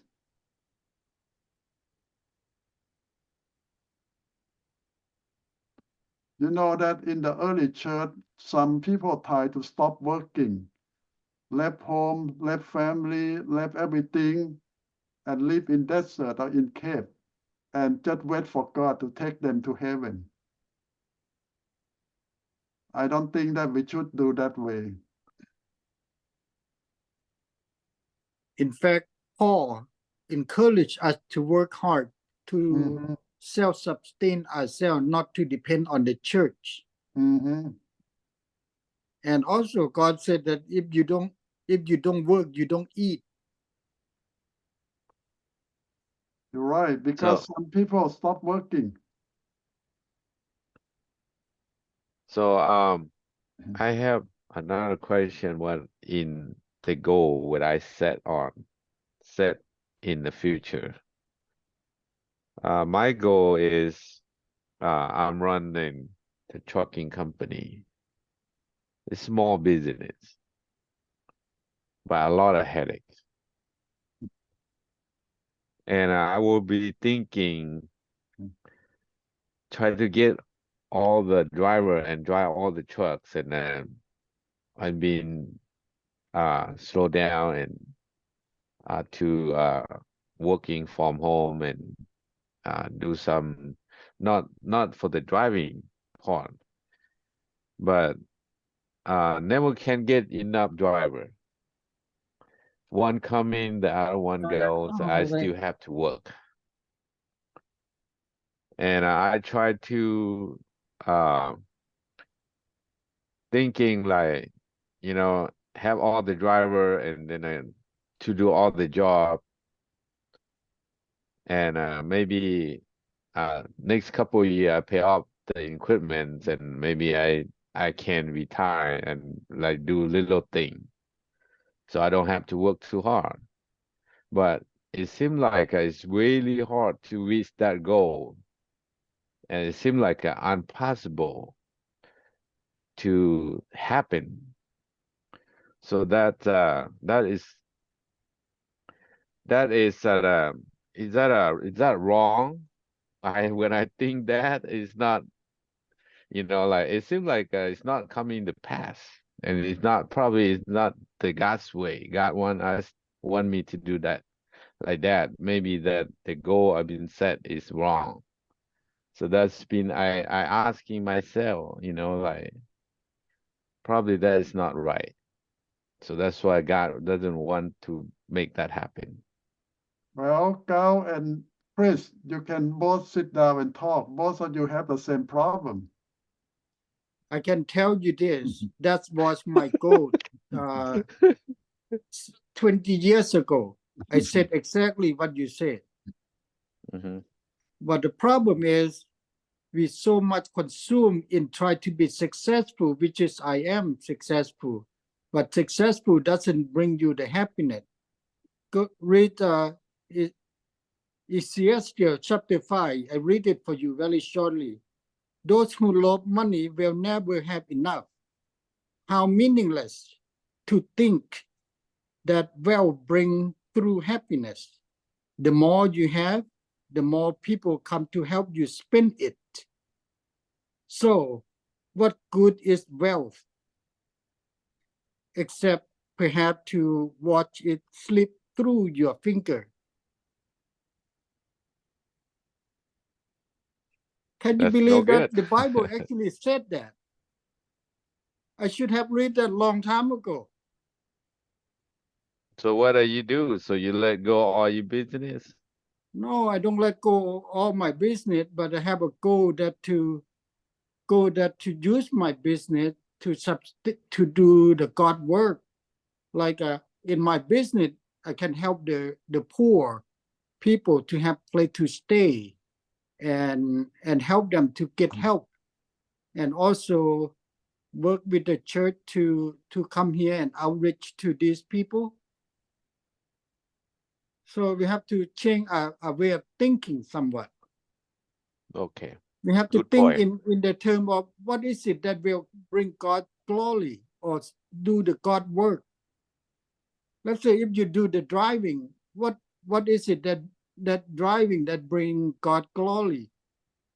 As you drive, you can pick up people along the road and be witness to them, or wherever you stop, you can give out the fly. The little thing that we do, God will make a great thing out of the little thing that we do, because that way God get glory, not us. That's the whole point. The whole point is that the wrong thing that we do, we want to get the glory. As long as we think that we want to get glory, that is wrong. As long as we think that what we do is for God's glory, then it's a right thing. And God will bless on that if we do things in according to his glory, according to bring him glory. Look at Jesus Christ. Whatever he does for the glory of the Father, even though he himself is God. Okay, let me share you with the last chapter, and then we're going to take a break, and at that time you can talk more, okay? Let me share with you the last chapter. Okay, 31. Now the chapter is about Jacob run away from Laban. And after this time, it means that it's only 20 years that Jacob stayed with Laban for 2 wives and all the flock. But Laban is not happy because now Jacob is richer than Laban. It's just in 6 years, God blessed Jacob so much. Laban built his kingdom for his whole life, but now he see that Jacob just spent 6 years Oh, excuse and me. richer than him, better than him in everywhere. So he know that God is with Jacob, and he's so jealous. He tried to do everything to stop Jacob and even thinking of get rid of Jacob. But God is in the way. God protect Jacob and tell him that now it's time for you to go home. You have to leave now, but it's not easy. He only been here 20 years. He have 4 wives and 12 sons and many daughters, and he have hundreds of workers and thousands of sheep and goats everywhere. But God said, go home. But how he going to live without Laban? No, and without Laban try to stop him, because this is the big thing now. So Jacob called two of his wife Leah and Rachel and talked with them that what should we do now? We in that situation. And both wives support him, say that our dad did not really care for us. He just do everything for himself. Now, let's go. We leave. But the problem here is Jacob did not tell Laban when he want to leave. It's a culture that at least you need to let them know that you're ready to leave. But Jacob afraid that if he tells Laban, Laban will stop him and will never let him go.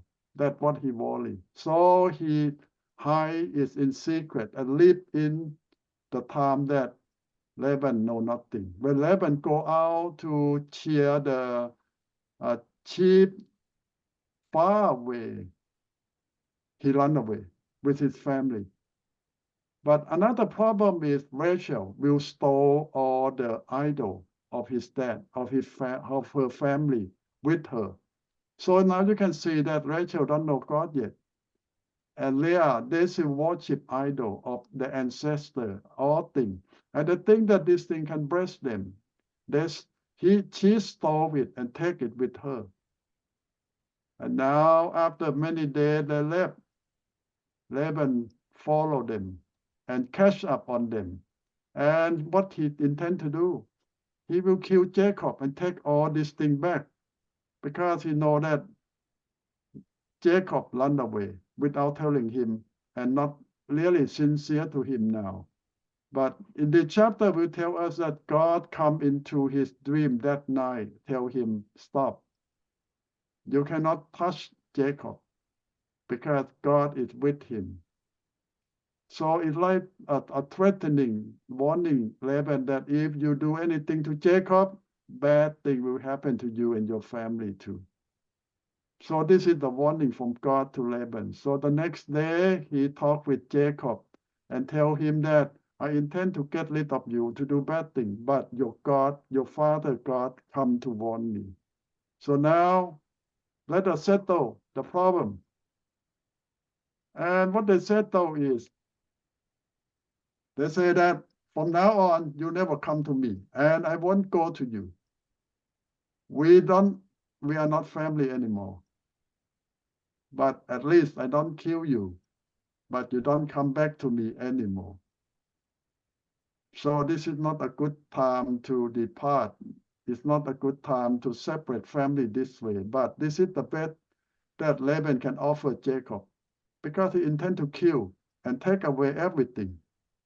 But God stopped him, and he just said that, okay, we just have agreement from now on. We don't see each other again. You leave, and I leave. We are not family anymore.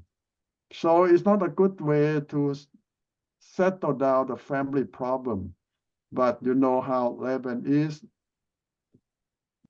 And it end up this way at a family. And many family end up this way too, because of fighting for money, for possession, for anything.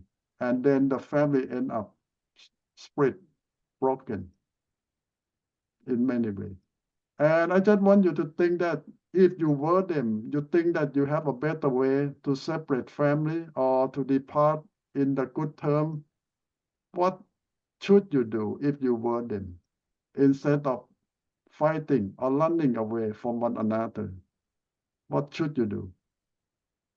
And a lot of family have situation and end up not so well. So this is the chapter is all about.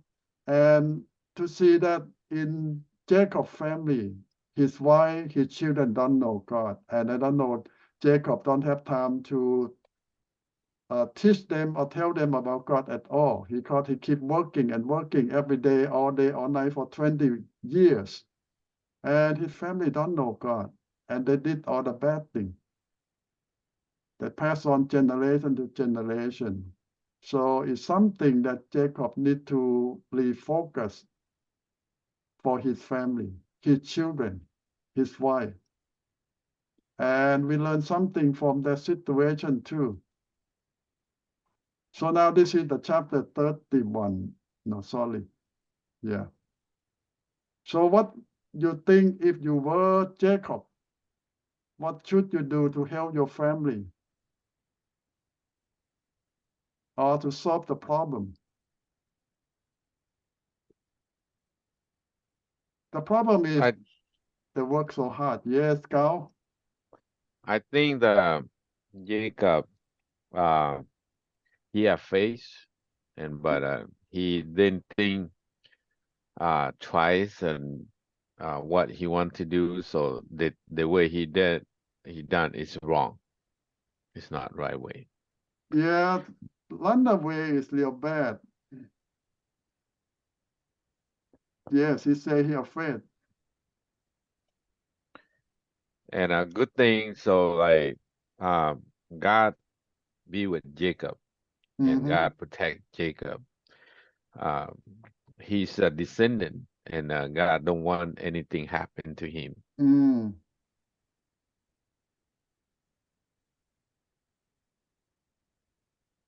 But if you were Jacob, should you do a better way? Yes. Mm. We should let his father-in-law know and what he think and what he have to do. Next step he want to do, so he should let his father-in-law know. And a lot of separate church right here. So we have this problem. When they have a problem, they just leave. They don't want us get together and clear the problem before they go. So we have problem in this day, and a lot of church they have this problem. Yeah, I think that's a good idea. We just at least sit down and talk.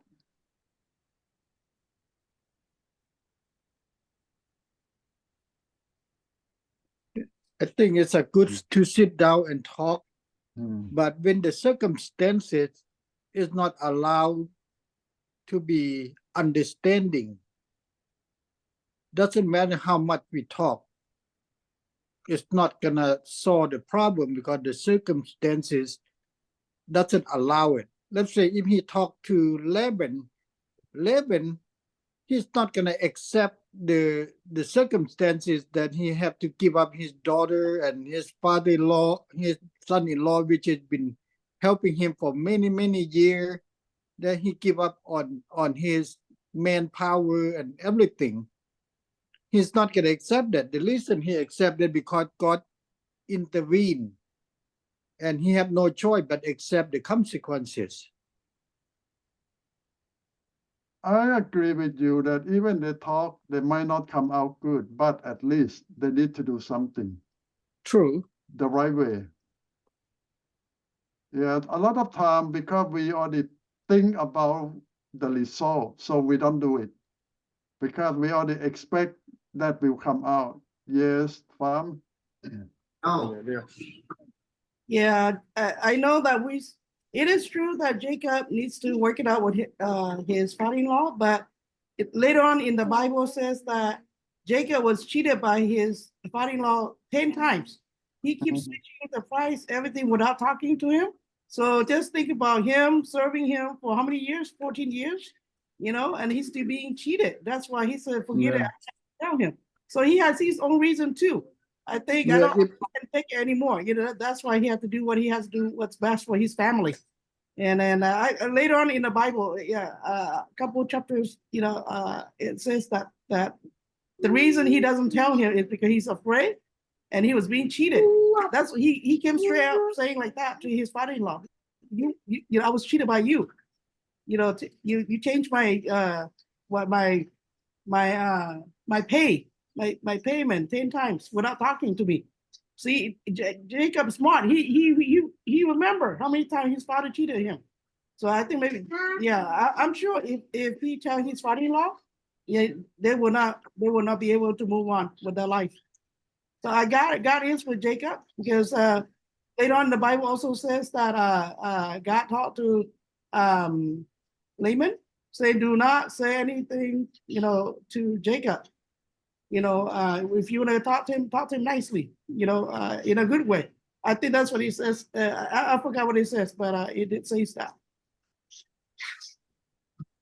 Well, I agree with all of you. If you think about all the reason and all the outcome, you might choose the same way as Jacob did.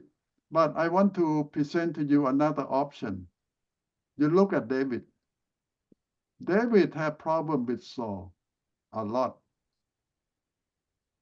And he had the chance to kill Saul 2 times to solve the problem, but he didn't. And all his soldiers say, why not? God already sent him to you, and you can kill him and become king and solve all the problem. Why keep running away? David answered that, I won't touch him. He the anointed by God, I won't touch him. Only God can do that. I won't fight him. And David chose the higher option. Let God deal with that. I won't fight him. I won't kill him. Even that will solve the problem. I won't do it. By decide to do that, they will have to wait many more years. But finally, he come out the best because he honored God. He used the way that honored God, the right thing. Even he suffered. But in the end, that's the best. So we're talking about David trust God, Yes. do his part. And honor God, he can do his way, but he won't do it. He let God do God's ways.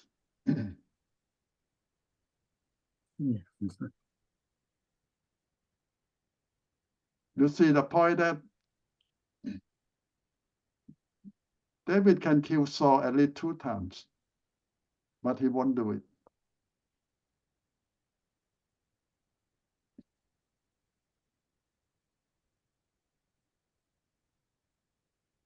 If we were David at that situation, we might do it and finish it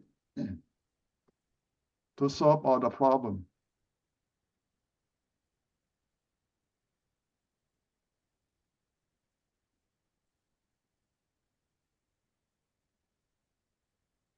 Yeah, Nathan? So, Achan, back to Jacob. So, the best way should be present his plan to his father-in-law. Yes. Let his father-in-law make decision, and he just agree. He has to agree with his father-in-law, trusting that God is helping him.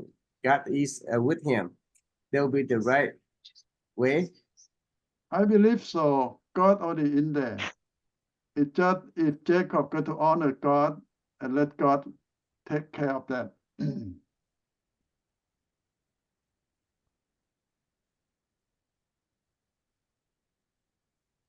So the Bible say Jacob and Laban to make a vow, separate the relationship from the family. So that's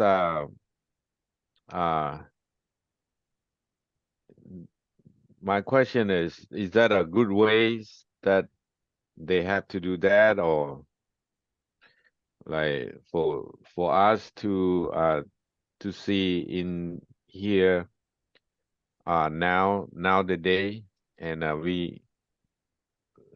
is it good for us to do that?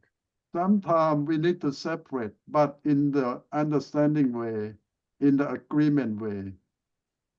Sometimes even Paul, in his situation, sometimes we have to separate from Barnabas, but in the understanding way.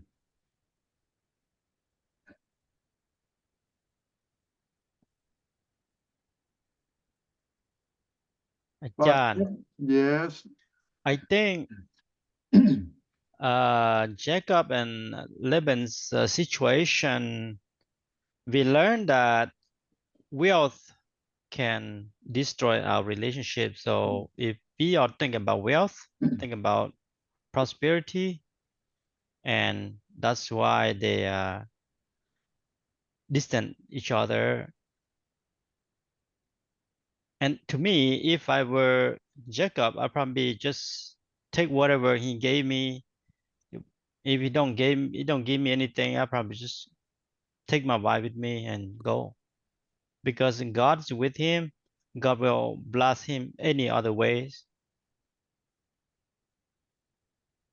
yeah. What my point is, Jacob need to honor God and do the way that God want, not what he want or what he think. God already with him, and God already protect him.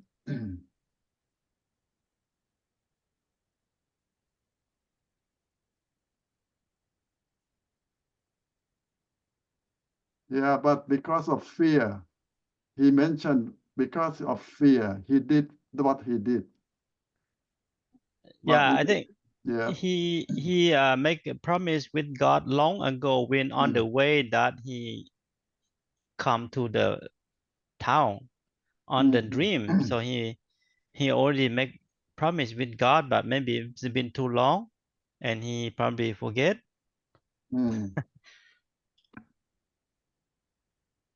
Yeah, sometimes situation and a lot of things, you see that even his wife still don't know God.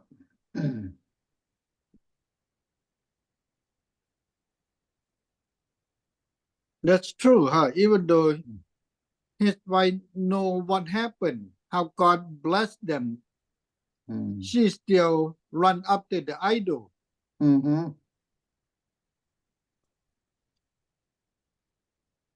Yeah, I don't yep, Carl. I don't think they stay close to God that much, but when the Bible on this chapter say God with Jacob, so like us today, we reading, we pray, and we meditate the scripture.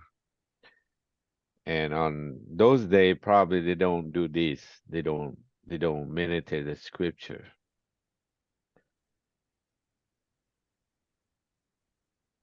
Yeah, you can see that he's so busy with his business.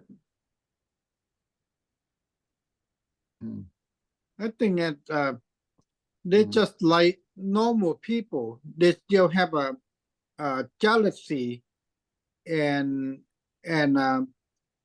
prejudice for favor one way over the other, and all this still anger and chaos in their life. It seems to me that they're not that different from any no any family, they still have their own struggle. I Yeah, think they're still worldly people. That's right. yeah, we are human beings. We went through the same situation even 4,000-5,000 years ago, and even today. At least we deal with one wife at a time. He have to deal with 4 wives at a time. 4 times more headache.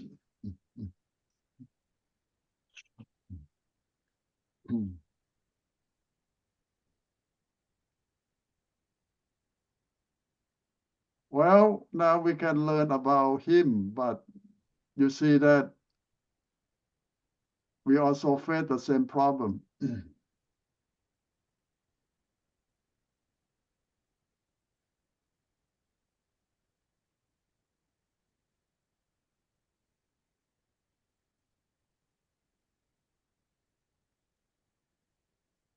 So think about it and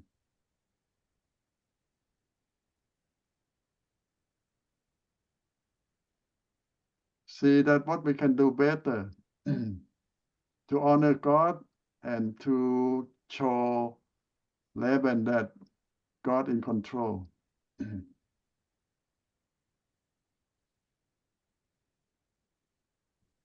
So it seemed like the problem is come from the money, the possession between the father-in-law and son-in-law.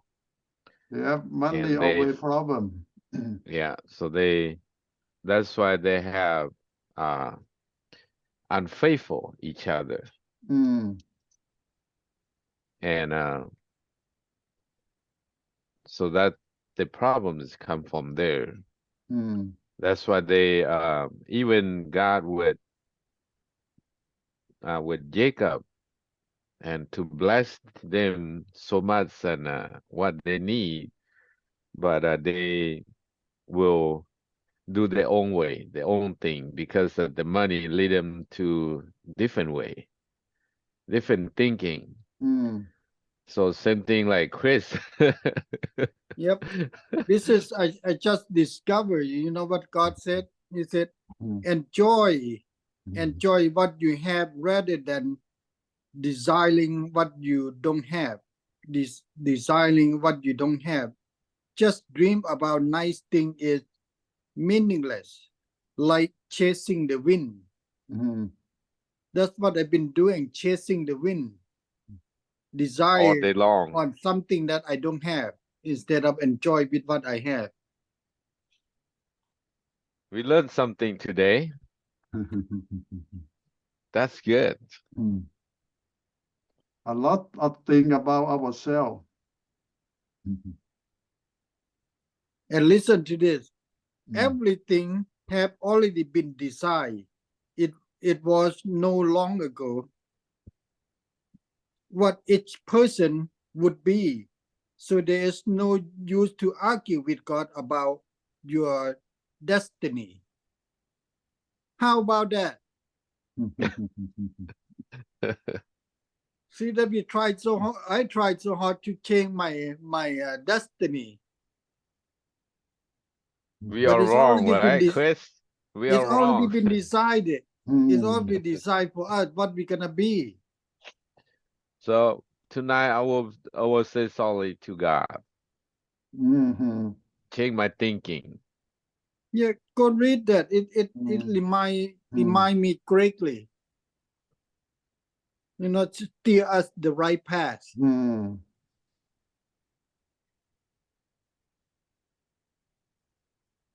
And it before it even said, you know, it's well said, really right on the like a hit right on the nail.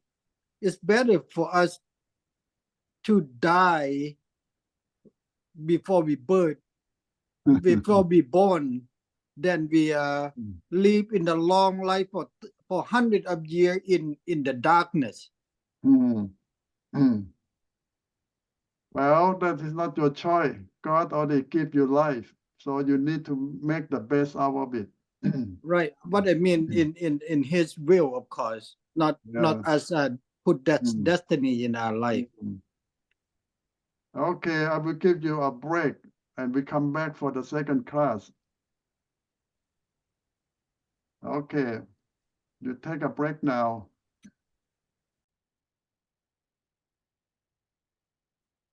Okay, let me pray another time and then we go to chapter 10 of Making Disciple. Dear God, we thank you again for this chapter. Help us to learn something new that we can use for your kingdom. In Jesus' name I pray. Amen. Okay, let's go to chapter 10. Tonight we're talking about the church or the group that growing disciple is not happen by accident. So the article here will say that everything is planned. It's not by accident. So it means that they work hard and they depend on God and make it happen. So now the first part, they talk about discipleship is a work that you work with God. It's not happen by accident. And they use the word intentional. They say that Jesus intend to make disciples. He spent a lot of time with them, lived with them for 3.5 years. So this is the plan. And he worked hard on that. And that thing say that intentional relationship plus reproducible. It means that everything planned, everything work hard, and everything come out as a result of that plan.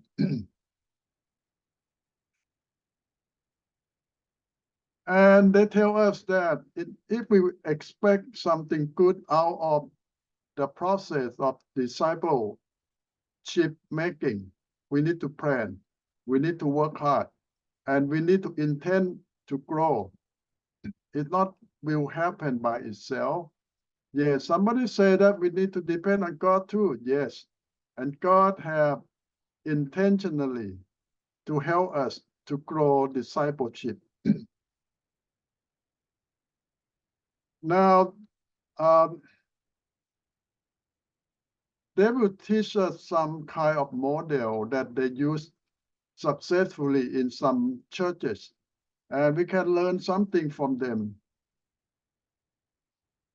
And it said that we need to have a group, a committee who plan the project. And we need to talk about it. Some we agree, some we don't agree, but at least we come to a plan. And when we agree on a plan, we share with everyone, we connect everyone that need to work with. We minister to them, and the discipleship process, it keep go on. And when they say that the process go on, it can last for several months, up to several years. So this is something that not one time, but they talk about months and years. So this is a big commitment. When you want to make disciple, it's a commitment of many months or many years. So they put SCMD at short words for the process of disciple making in all the churches that have this process going on. Now we talk about the system. We talk about how to make it happen. Well, as we know that it starts with the committee who plans to have new disciple for your group or your church. And what is disciple anyway? We might think that everyone agree on this, but we turn out that a lot of people think in different way. When we talk about disciple, some people just think of new believer. some thinking of people who come regularly to church, some thinking of some people who are active in church. Well, all of that answer are correct in some way. But according to Jesus and the Bible, disciple mean more than that.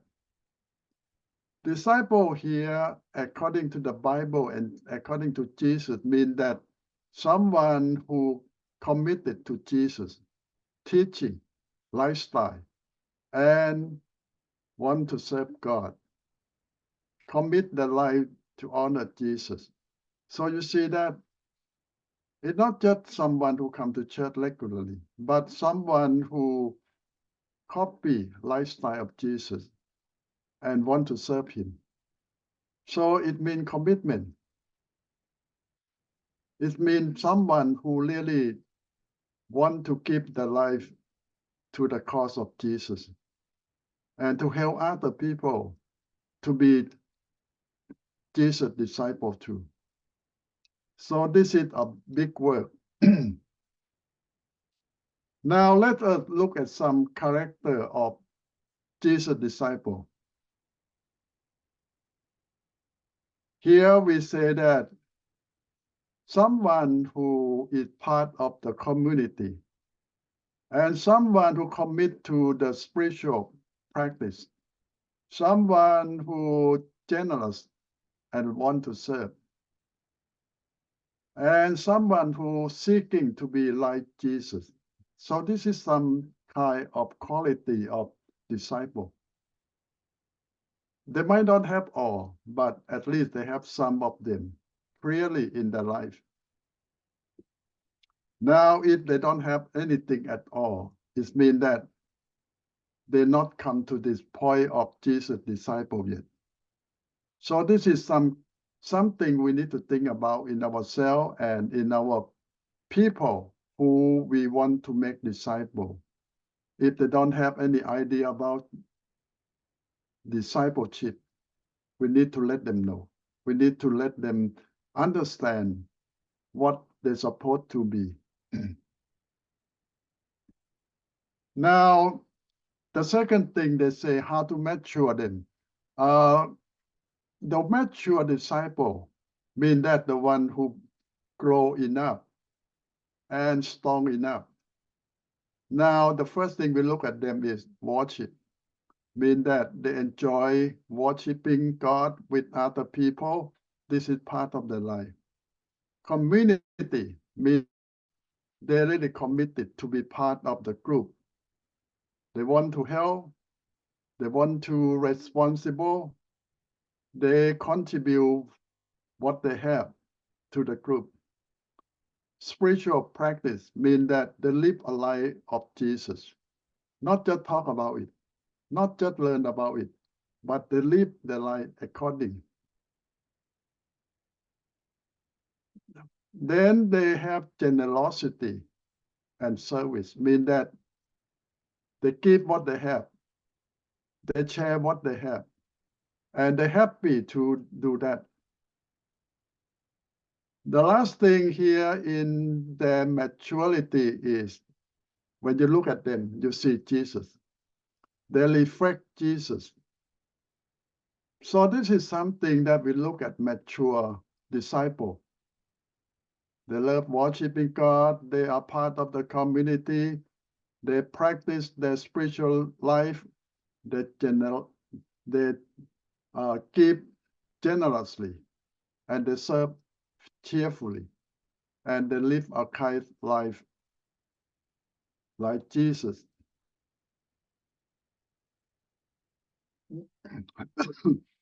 Now, when you start the process of making disciples, they say that there are many stages of people who growing. It's like when you have a child, a baby, you start very young.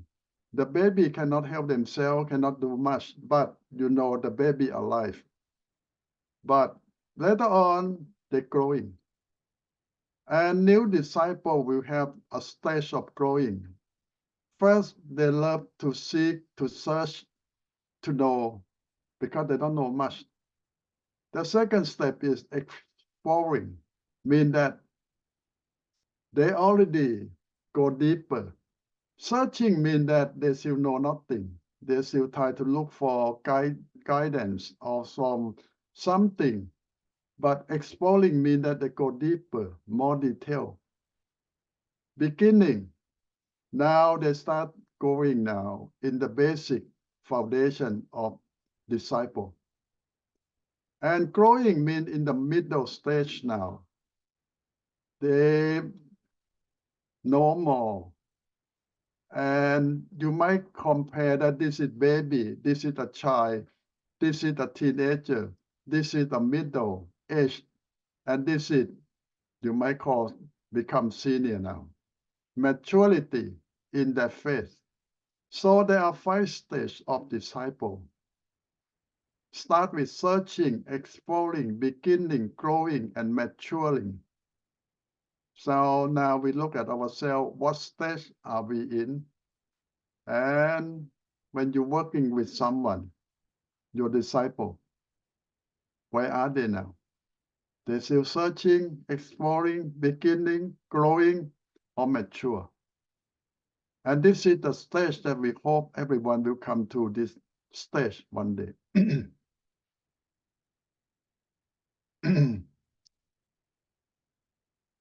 And there are many context of differences or language or a lot of different situations that will come into the process that we're working with your disciple.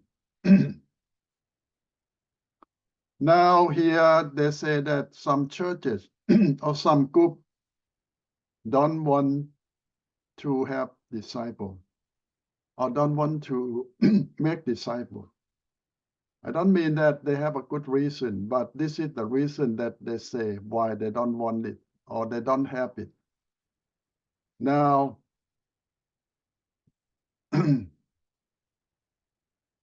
firstly, the first excuse is culturally, mean that the people in this culture don't care about this thing. The people in this culture don't understand this process. So this is not correct, but people use this excuse a lot. Our people don't care about, our people don't know or don't make it in our culture. So don't excuse by saying that my culture doesn't work with disciple. The second excuse is, or the leader don't care, or the leader don't give time and commitment. Well, some might be that way, but we cannot say that a lot or many. I believe that most leaders want to grow and want disciple. Some might don't want it, but not a lot. A lot of people, a lot of leaders want their people to grow. Maybe some don't care. Yes. And disciple relationship have been abused through the excessive of insecure discipler. The third excuse is the leader is not really mature enough or abuse the power and abuse the process of discipleship making. Well, yes, there is some, but we cannot say that a lot.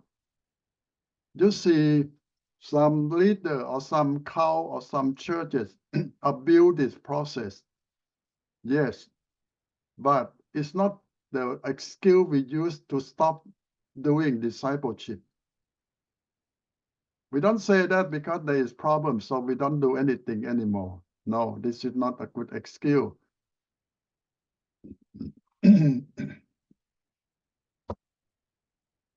And the fourth excuse is when we spend a lot of time to help someone, we don't have enough time for the rest. It means that it's like if you have a few baby to take care of, you don't have time for anything else. Well, it might be true, but we cannot ignore new baby.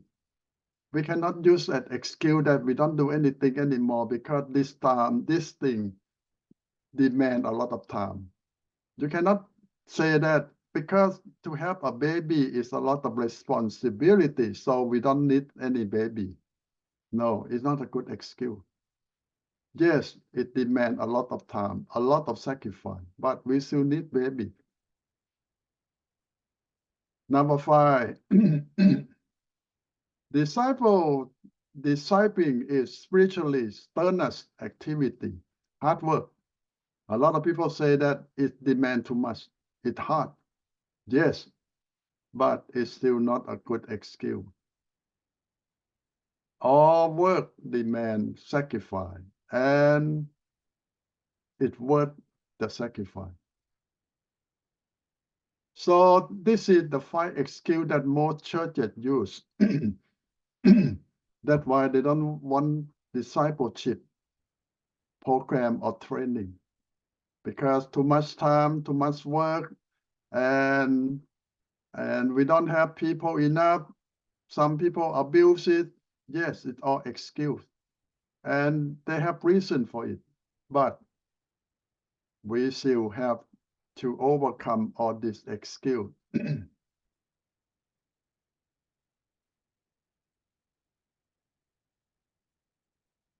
Now, this is another thing. They use the word fatal flaw, mean that a big mistake.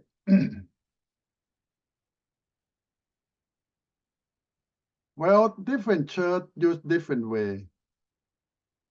And it turned out that something that they use not going to produce a good result. For example, some church use discipleship as preaching. So what that mean?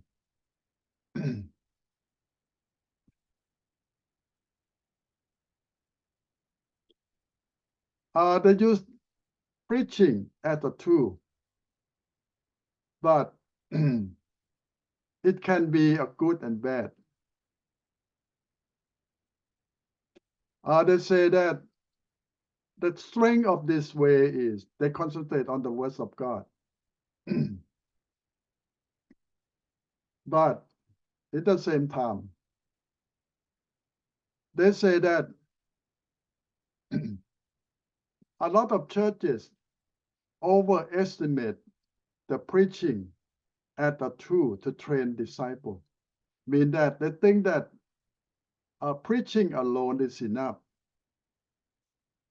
And they emphasize a lot on preaching and hope that everyone who come to listen to the sermon will grow and become disciple. Well, preaching is part of the big thing for the church, but preaching alone is not enough. And the church that depends on preaching alone have big problem, because preaching cannot go in detail about discipleship, new believer or old believer, to go deeper in many things. Preaching alone is not enough. And the second problem that a lot of churches use is they use the word organic. They mean that, well, this is the natural way, mean that all believers are supposed to grow. And if they are believers long enough, they're already growing.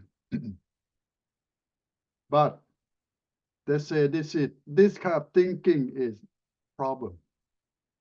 Because without planning, without intention to help them grow, people don't grow by itself. People who come to church 5 years, 10 years, a lot of them never grow. They just have fellowship, they just come to listen to sermon, but they never go deeper. Training to be disciple, to work, to sacrifice, and to serve, to do a lot of things. It demands training. But a lot of church think that it happened by itself, but this is not. You need to work hard on discipleship. Number 3 problem is, if they join a small group, they will grow. Well, small group is good, because small group can take care of a lot of personal relationship, a lot of people who have personal need in something. But if the small group just rely on relationship without training, they weren't going to be a good disciple. They're just good at relationship, that's all. And that is not enough. To be a disciple, you need to emphasize on a lot of things that disciples supposed to know, supposed to do. So this is when you use small group to help them, they help in some way, but not about discipleship. It just help relationship, that's all.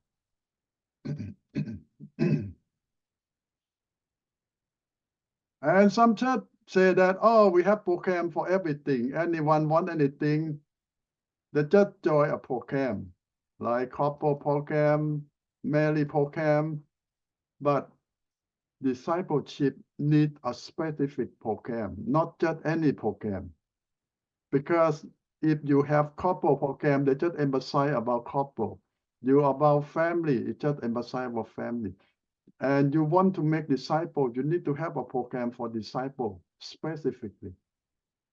It's not going to happen without a program for it.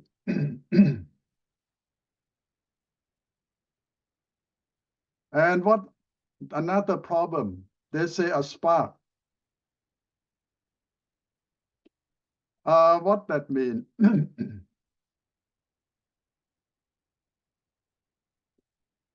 This model, they say build on low control that can sometimes be positive, but they're often a drawback with unintended consequences. The spark that you light might look different than you think it should, or maybe burn something down. It means that sometimes the church use some kind of revival or some special thing that make excitement, that popular for the certain time. And that thing is not intended to build discipleship in the long term. It just gives some excitement for a short time. So they say the spark is like you light a firecracker. It sounds big, it sounds powerful, but it's just a second and it's gone. So they say that discipleship cannot based on that. It needs a long-term commitment, several months to several years program. So spark not going to work. Now, another sick problem with a lot of churches is they say that discipleship making is an optional, mean that not all of you need to have program. Not all of the members need discipleship training. Only the one who want it. So they say that if any church saying that, they have big problem. Because it's supposed to be all members need to be disciple too. When you give them option, a lot of them won't join. And a lot of them will never grow. And a lot of them will never make commitment to do anything. So don't let them have option. Make it at demand.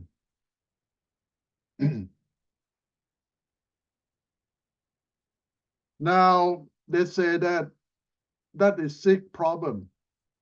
They say that there's still number 7 problem that the biggest. I did not put number 7 here, but you might call this is number 7.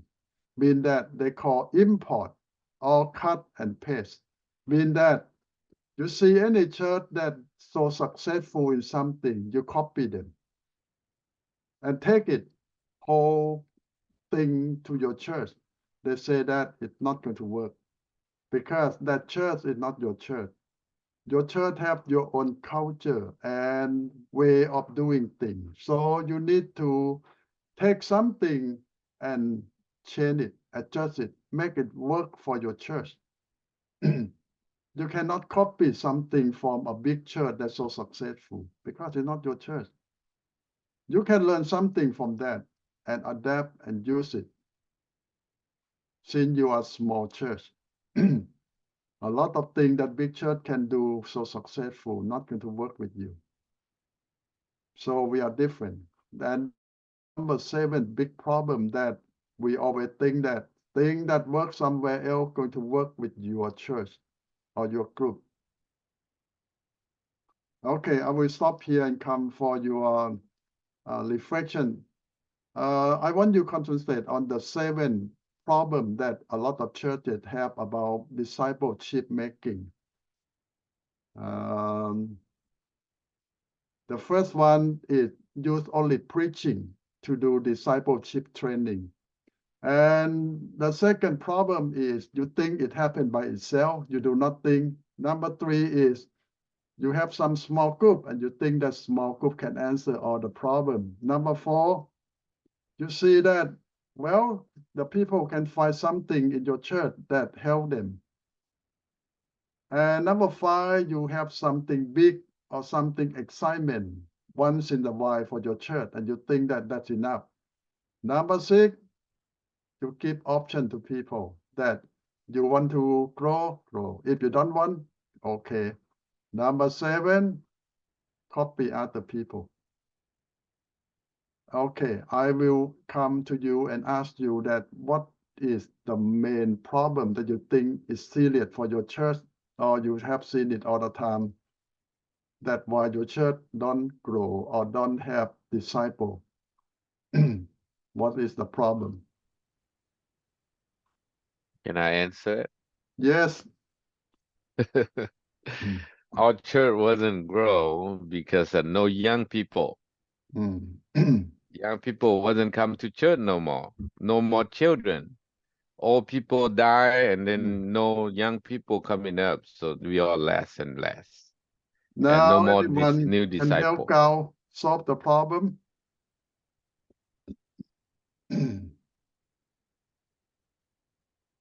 You know that in America, this is not just our problem, it's the whole American culture. Because when kids 18, they left home. They go to college and never come back. So most American churches will last just for 20 to 30 years until the first generation go old. The children start with them. Most American churches will start with young family. They have a lot of good program for children and youth. But after 20 years, all those children and youth gone, and the family, the dad, the mom go old, become an old church, and no young family will join the church again. So the church die. And if you want to start again, you have to start with young family again. It's one generation church. And this is the big problem in American culture.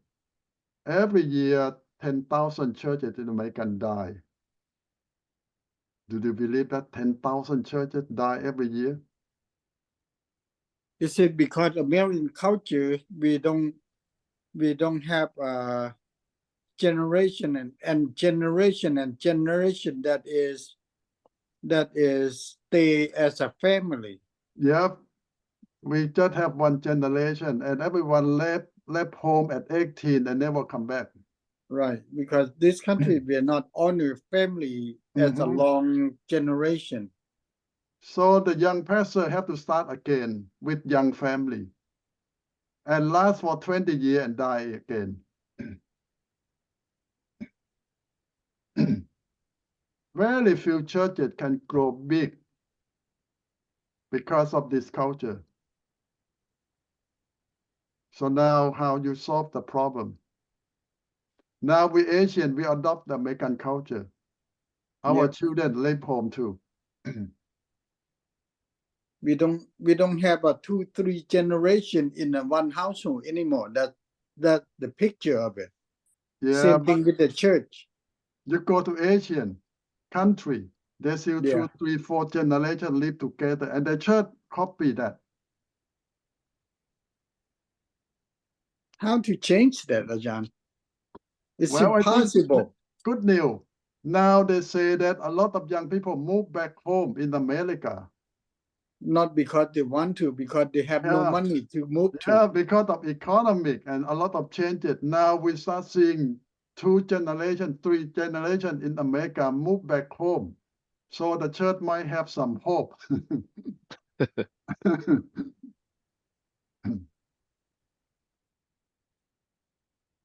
But the church need to change to accept them to come back. As Chris said that they have no choice. They come because they have no choice.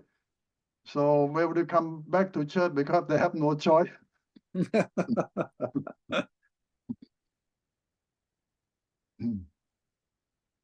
That's an interesting thing. I think it's happening to the way American culture, everything is for myself kind of thing.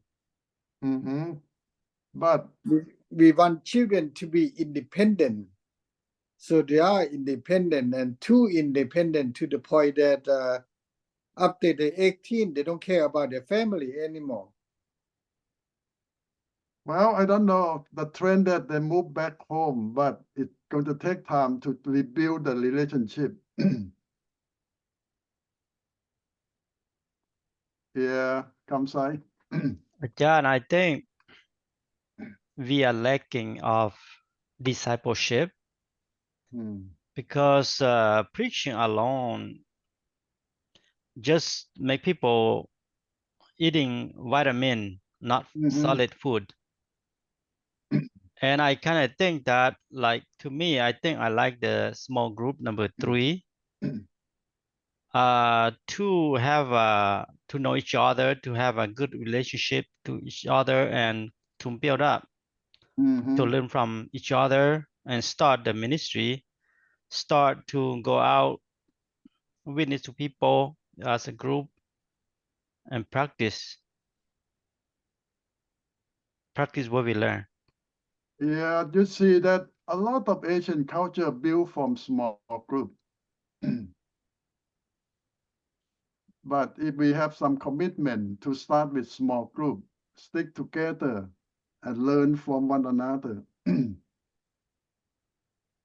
We still, Asian culture, we still have a problem in American culture because our children become American.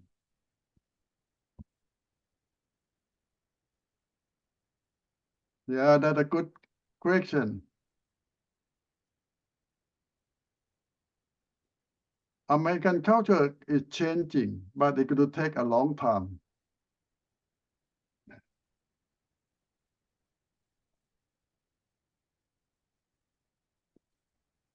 You see, as Chris said, that they have no choice. They have to move back home. But when they move back home, they need to adjust. Everyone needs to adjust for that new relationship.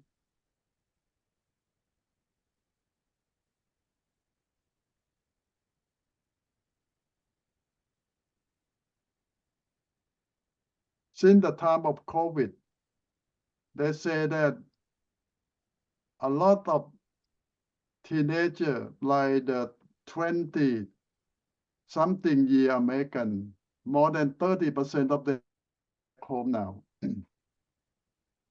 That's a big number.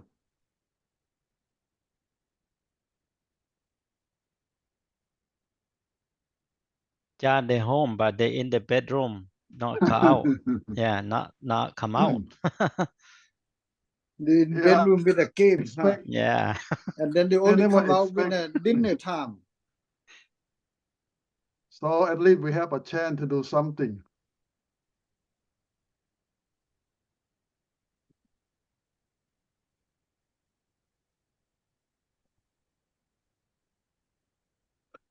So we know God in control of everything, and in control about the people and the church. The beginning is strong, but and then they die in 20 years. So I believe that on the congregation is not doing anything right. It's not doing right with God, and God let that happen and let that go. So he would start a new church, a different church, and different generation, maybe. No, but I just been thinking so. Well, we have to think and what we can have to try. At least we have a chance.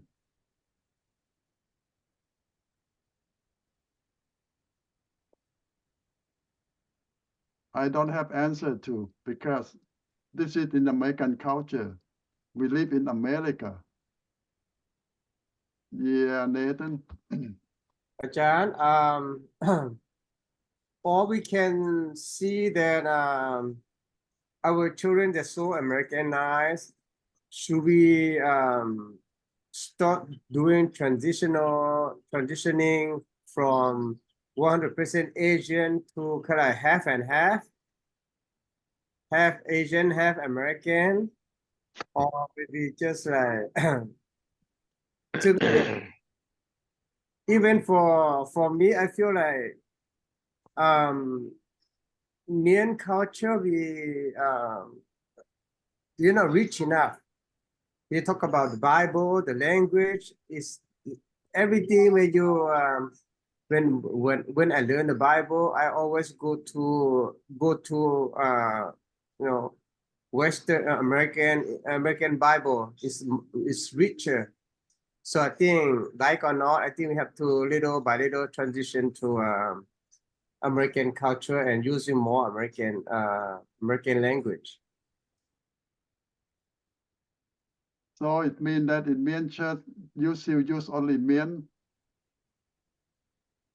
Most yeah, like my pastor he preached a lot in Mian. So yeah. No translation. No need to because we don't have young people.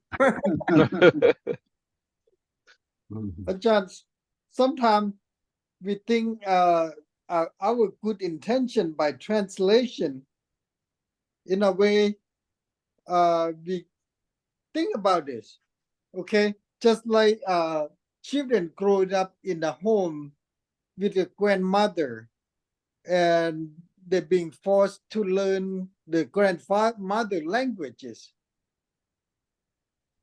And for the children that growing up in a parent, they instead of use the language, they use English. So they become American. Can we use the same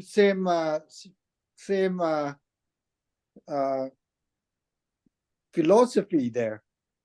Same theory. Okay, let me present to you different culture in America today that I have seen. The Mian, most of the, I think all the Mian and most of the Lao churches use one language, either Mian or Lao. They don't translate. They don't use English. And now you come to the point that only old people left. The Thai church, most of the Thai church will use bilingual, English and Thai. We have mixed, but still struggling. Now you look at the Chinese. The Chinese, they have two different congregations share the same building. The parent generation use only Chinese. The children meet in the afternoon, use only English. They share the same church, but two different churches. Which one you like? Which one you want? I think we need the translation. I The think two church, Ajahn, we start speaking like Mian and English. It seems to me it doesn't work. We've been doing that over 12 years. I look at it's not very, growing. Even though the English service Nathan? Yeah, we try many ways. Try translation. We try to have two congregation speaking Mian, speaking English. It's looking the same thing, Ajahn. I don't know what we should do. I think doing translations good, but I think having services, it is it's good. It's a good idea. But I know some churches or maybe some church they're so skeptical. They say, wow, our children have to stick with us. We don't want them to have their own, otherwise they will split and they will never come back. To me, what would that help our young people? I'm for it. I don't, because to me the way I see it, I rather have them go wherever that help them so they know God. Then instead of tiding them down, they learn nothing. So I think two services would be good. Yeah. Can I say something? Yes. I didn't thinking about, but my brother asking me. So he have like 5 children, is young one, it's a little one. And he asked me, the church you go, do they have a class for children? I say yes. Do they teach English or teach Mian? I said teach English. He said you should set the class for Mian language. Teach Mian for the young children, so when they go, they never lost the language, and they can understand when they can come in same class, same church. So that he asked me, so I said that's good thing. So good to know. Might be we start that. So that's why I told him. Can I share about the real thing in Thailand? My church, my Chinese church in Thailand is already 185 years old. 185 years old. And you know how they keep Chinese so long. The first thing is they have Chinese school in church.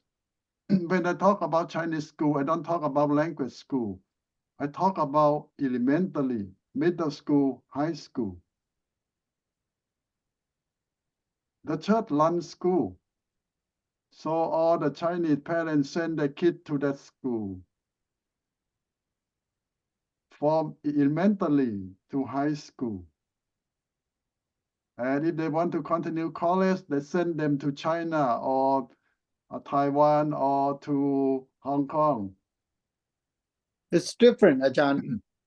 Different is that's a Chinese. Chinese, the culture is that they're more proud of their languages. It's not like Lao and Thai. Lao and Thai, we saw our culture is very, very light. We are more blendable to anything else.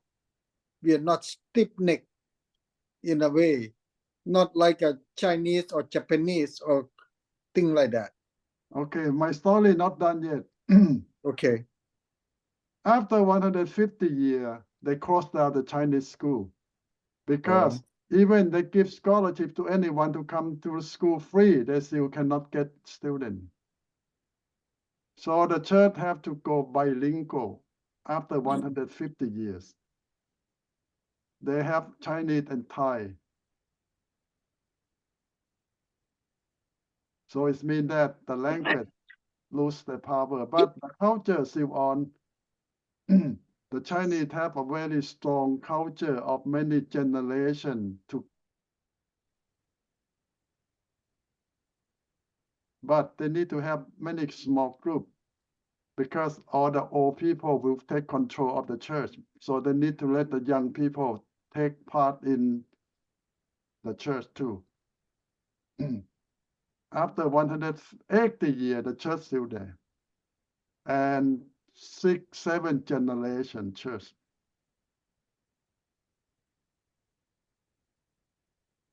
So they adjust too. They try everything. But the culture very strong, as Chris say, that keep them together.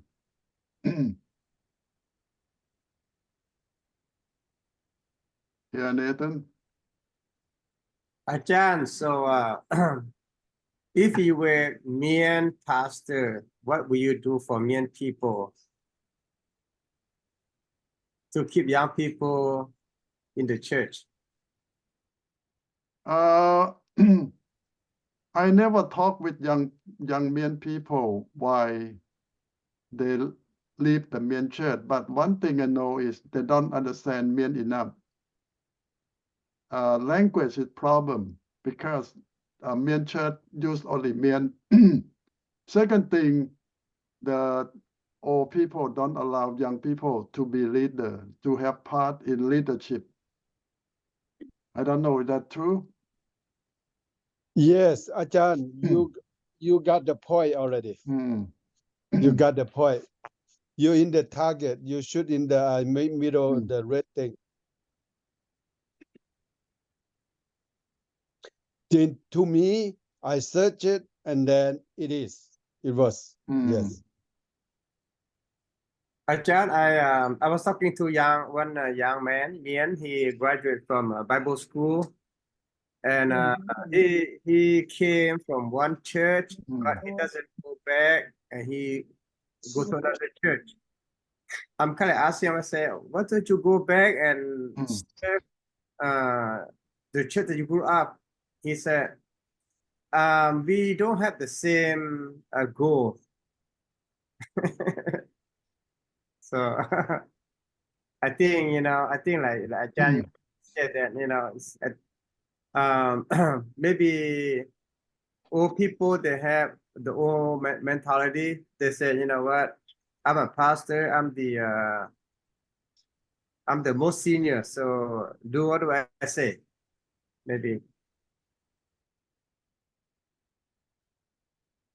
I heard some old leaders say that, let me die first and you come and take the church.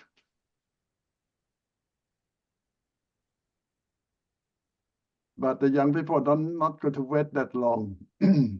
Yes, Ajahn. I think we still have the problem every day because the old people, they know pretty good in Mian and some mix with the Chinese language, but they broken English just like myself.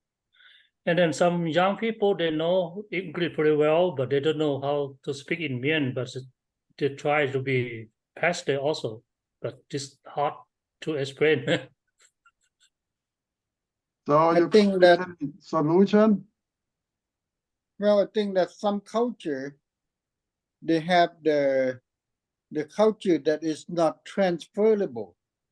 That means what it means is that a lot of time the elderly, they don't know when the time to step aside and then encourage the young to blossom.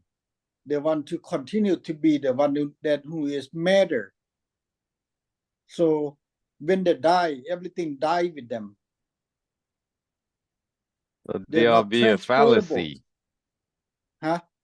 That fallacy style? I don't know what style it is, but in some cultures, some people, it's not the older people, they don't give up their power, they don't give up their authority and glory kind of thing. Come say. Yeah, my solution to myself, I tell my children to go find a church that they like and attend. So now they go to American church. And the old people, we stick together, our own small group. And we don't know how long we can do this, but we have no other way.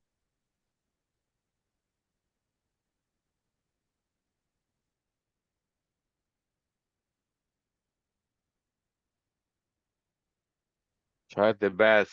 Preach the English. Yeah, and that's how monk.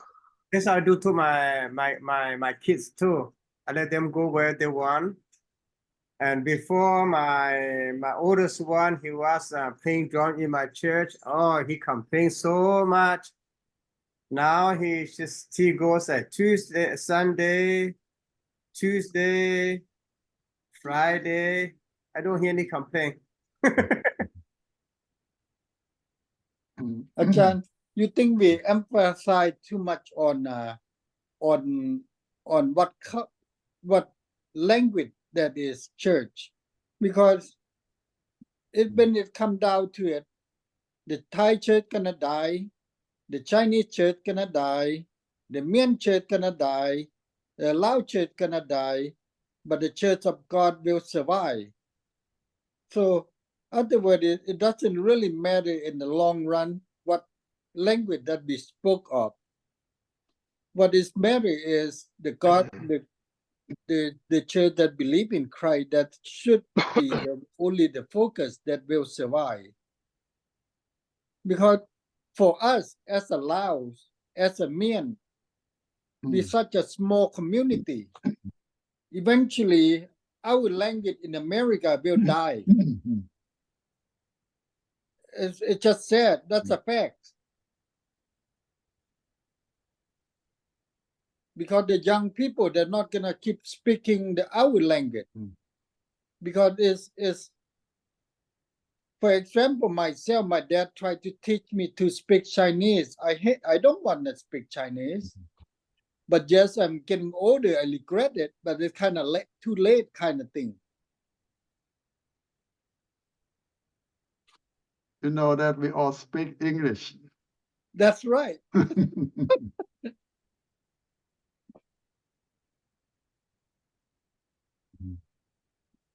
know We that love- when I start school, I teach only in Thai for the first 10 years.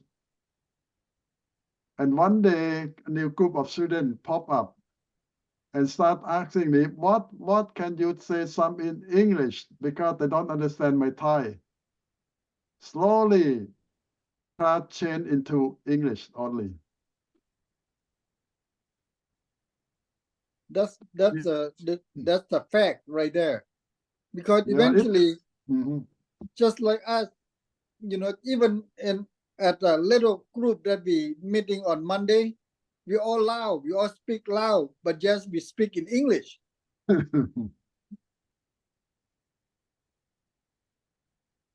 Oh, we speak English because I don't speak Laos. So I'm in the group.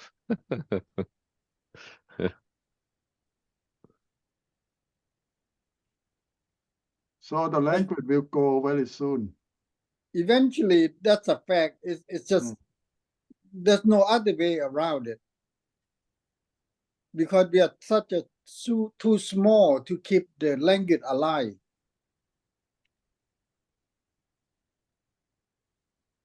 We try the first 2 years try to teach young kids with the Lao language.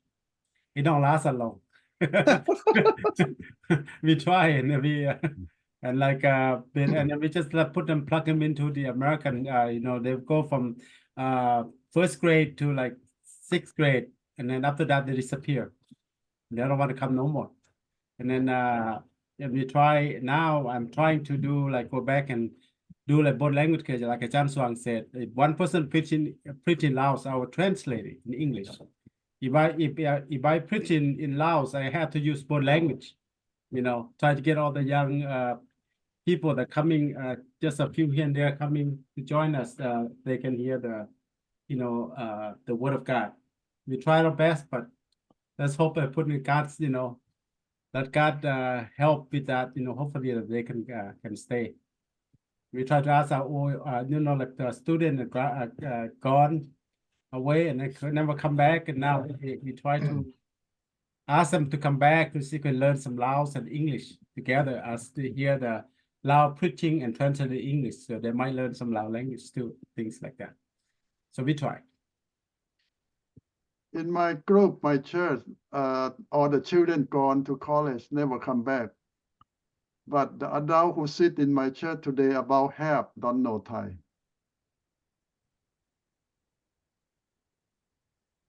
All kind of people, they don't know Thai. But I still preach in Thai though. But we have a translator in the Peter.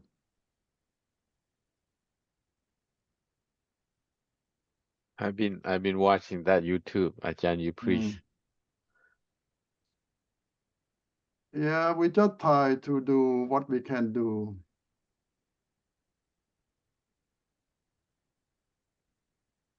I think at the end of the day, it's important that the Church of God, Yeah. whatever language that may be,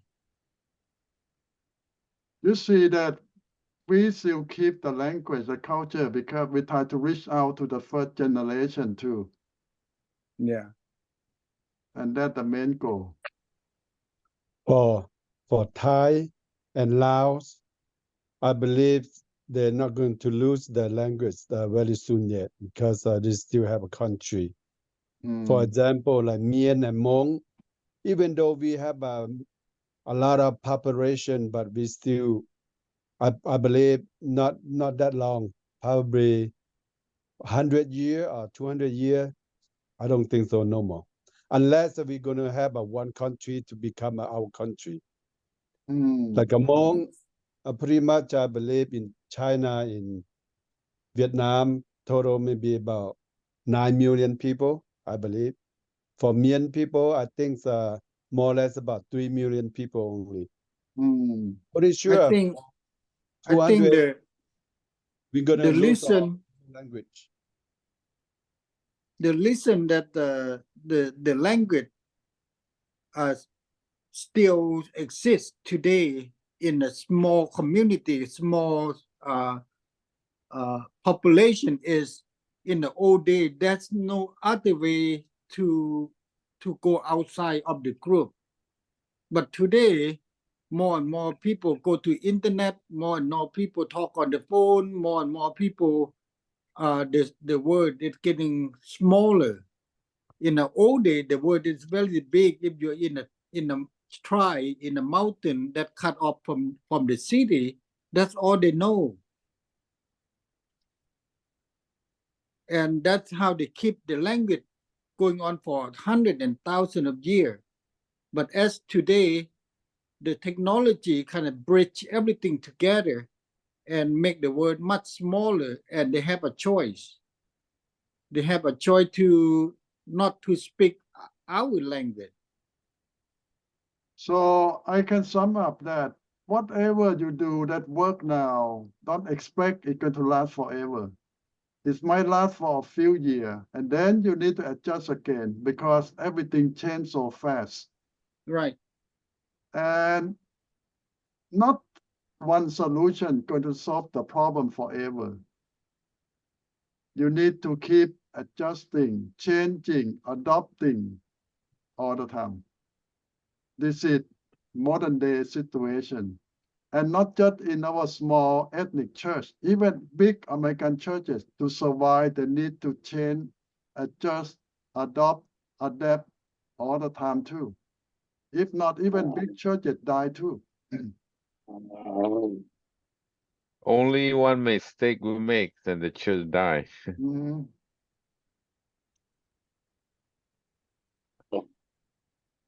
So, well, I see every church we visit, only the older people.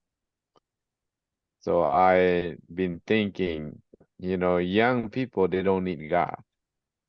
They have power. They don't care that much. But old people, when we get old, we think more. We know we're not gonna be here for last long. One day we have to die. So we come to God. We don't want to die in here. We want to go to heaven. So that's why all the old people come to church. Young people, they don't think about that. Well, I don't know what I'm going to say to make you feel better. 70% of white American churches are old people church too. Yep. We have to look at what interests the younger people, not just really what interests the old people.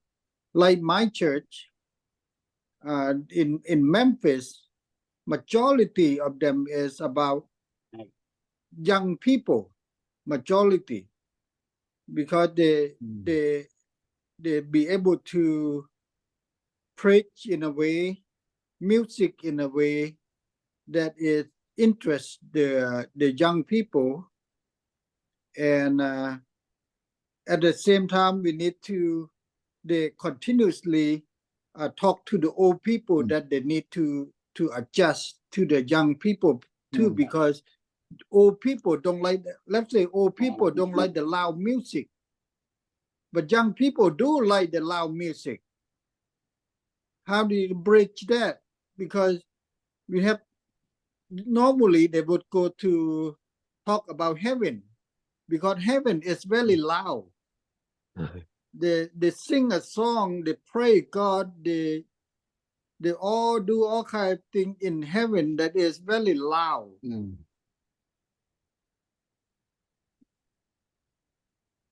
And full of excitement. Sometimes we not only teach the young people in their way, we need to teach the old people in the young way too. Instead of keep the young to the old, we need to try to keep the old to the young also. Well, I think it is the key too. If you put all the young people to lead, they attract young people. Right, because the old people need to know when to step aside and then give the honor to the young people to carry on their legacy to and be proud of that.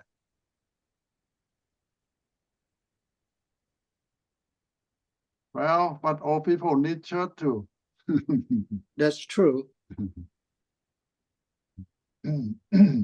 I think we serve our own generation. I think that we don't worry about next generation. God will call someone else to take control. You're right. You're right. So I think we should not worry about the future. I think we just do what we can do and let God take care of the rest. Many years ago, I ready to retire and let the young people take over, but it doesn't work for our group. So I have to keep doing it for the first generation and let the young people do what they can do with their people, with their group. Go in there. Yeah, I Yeah. think when the young people lead, they got left, the old people gonna left behind, gonna left out too. So we be our own group and let them be their own group. Well, Well, we need now to that might we be the need solution. we need to gradually transfer the authority and the glory to the next generation. That's how God wanted. Yeah, God need want to the next support. generation to know God too. That's Yeah, a we need to feature. support them in some way.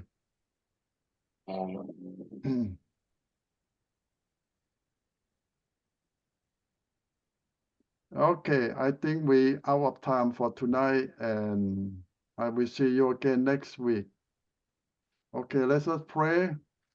Loving God, we thank you so much for using us and for the school, for the classes we can come to learn, to share, and to help us understand a lot of things. I lift up all our students who are serving you. Give them strength, hope, joy, happiness, and keep doing what you call them to do. Amen. Every day with joy and happiness. Be with us until we come back again next week. In Jesus' name I pray. Amen. Amen. Okay, God bless you all.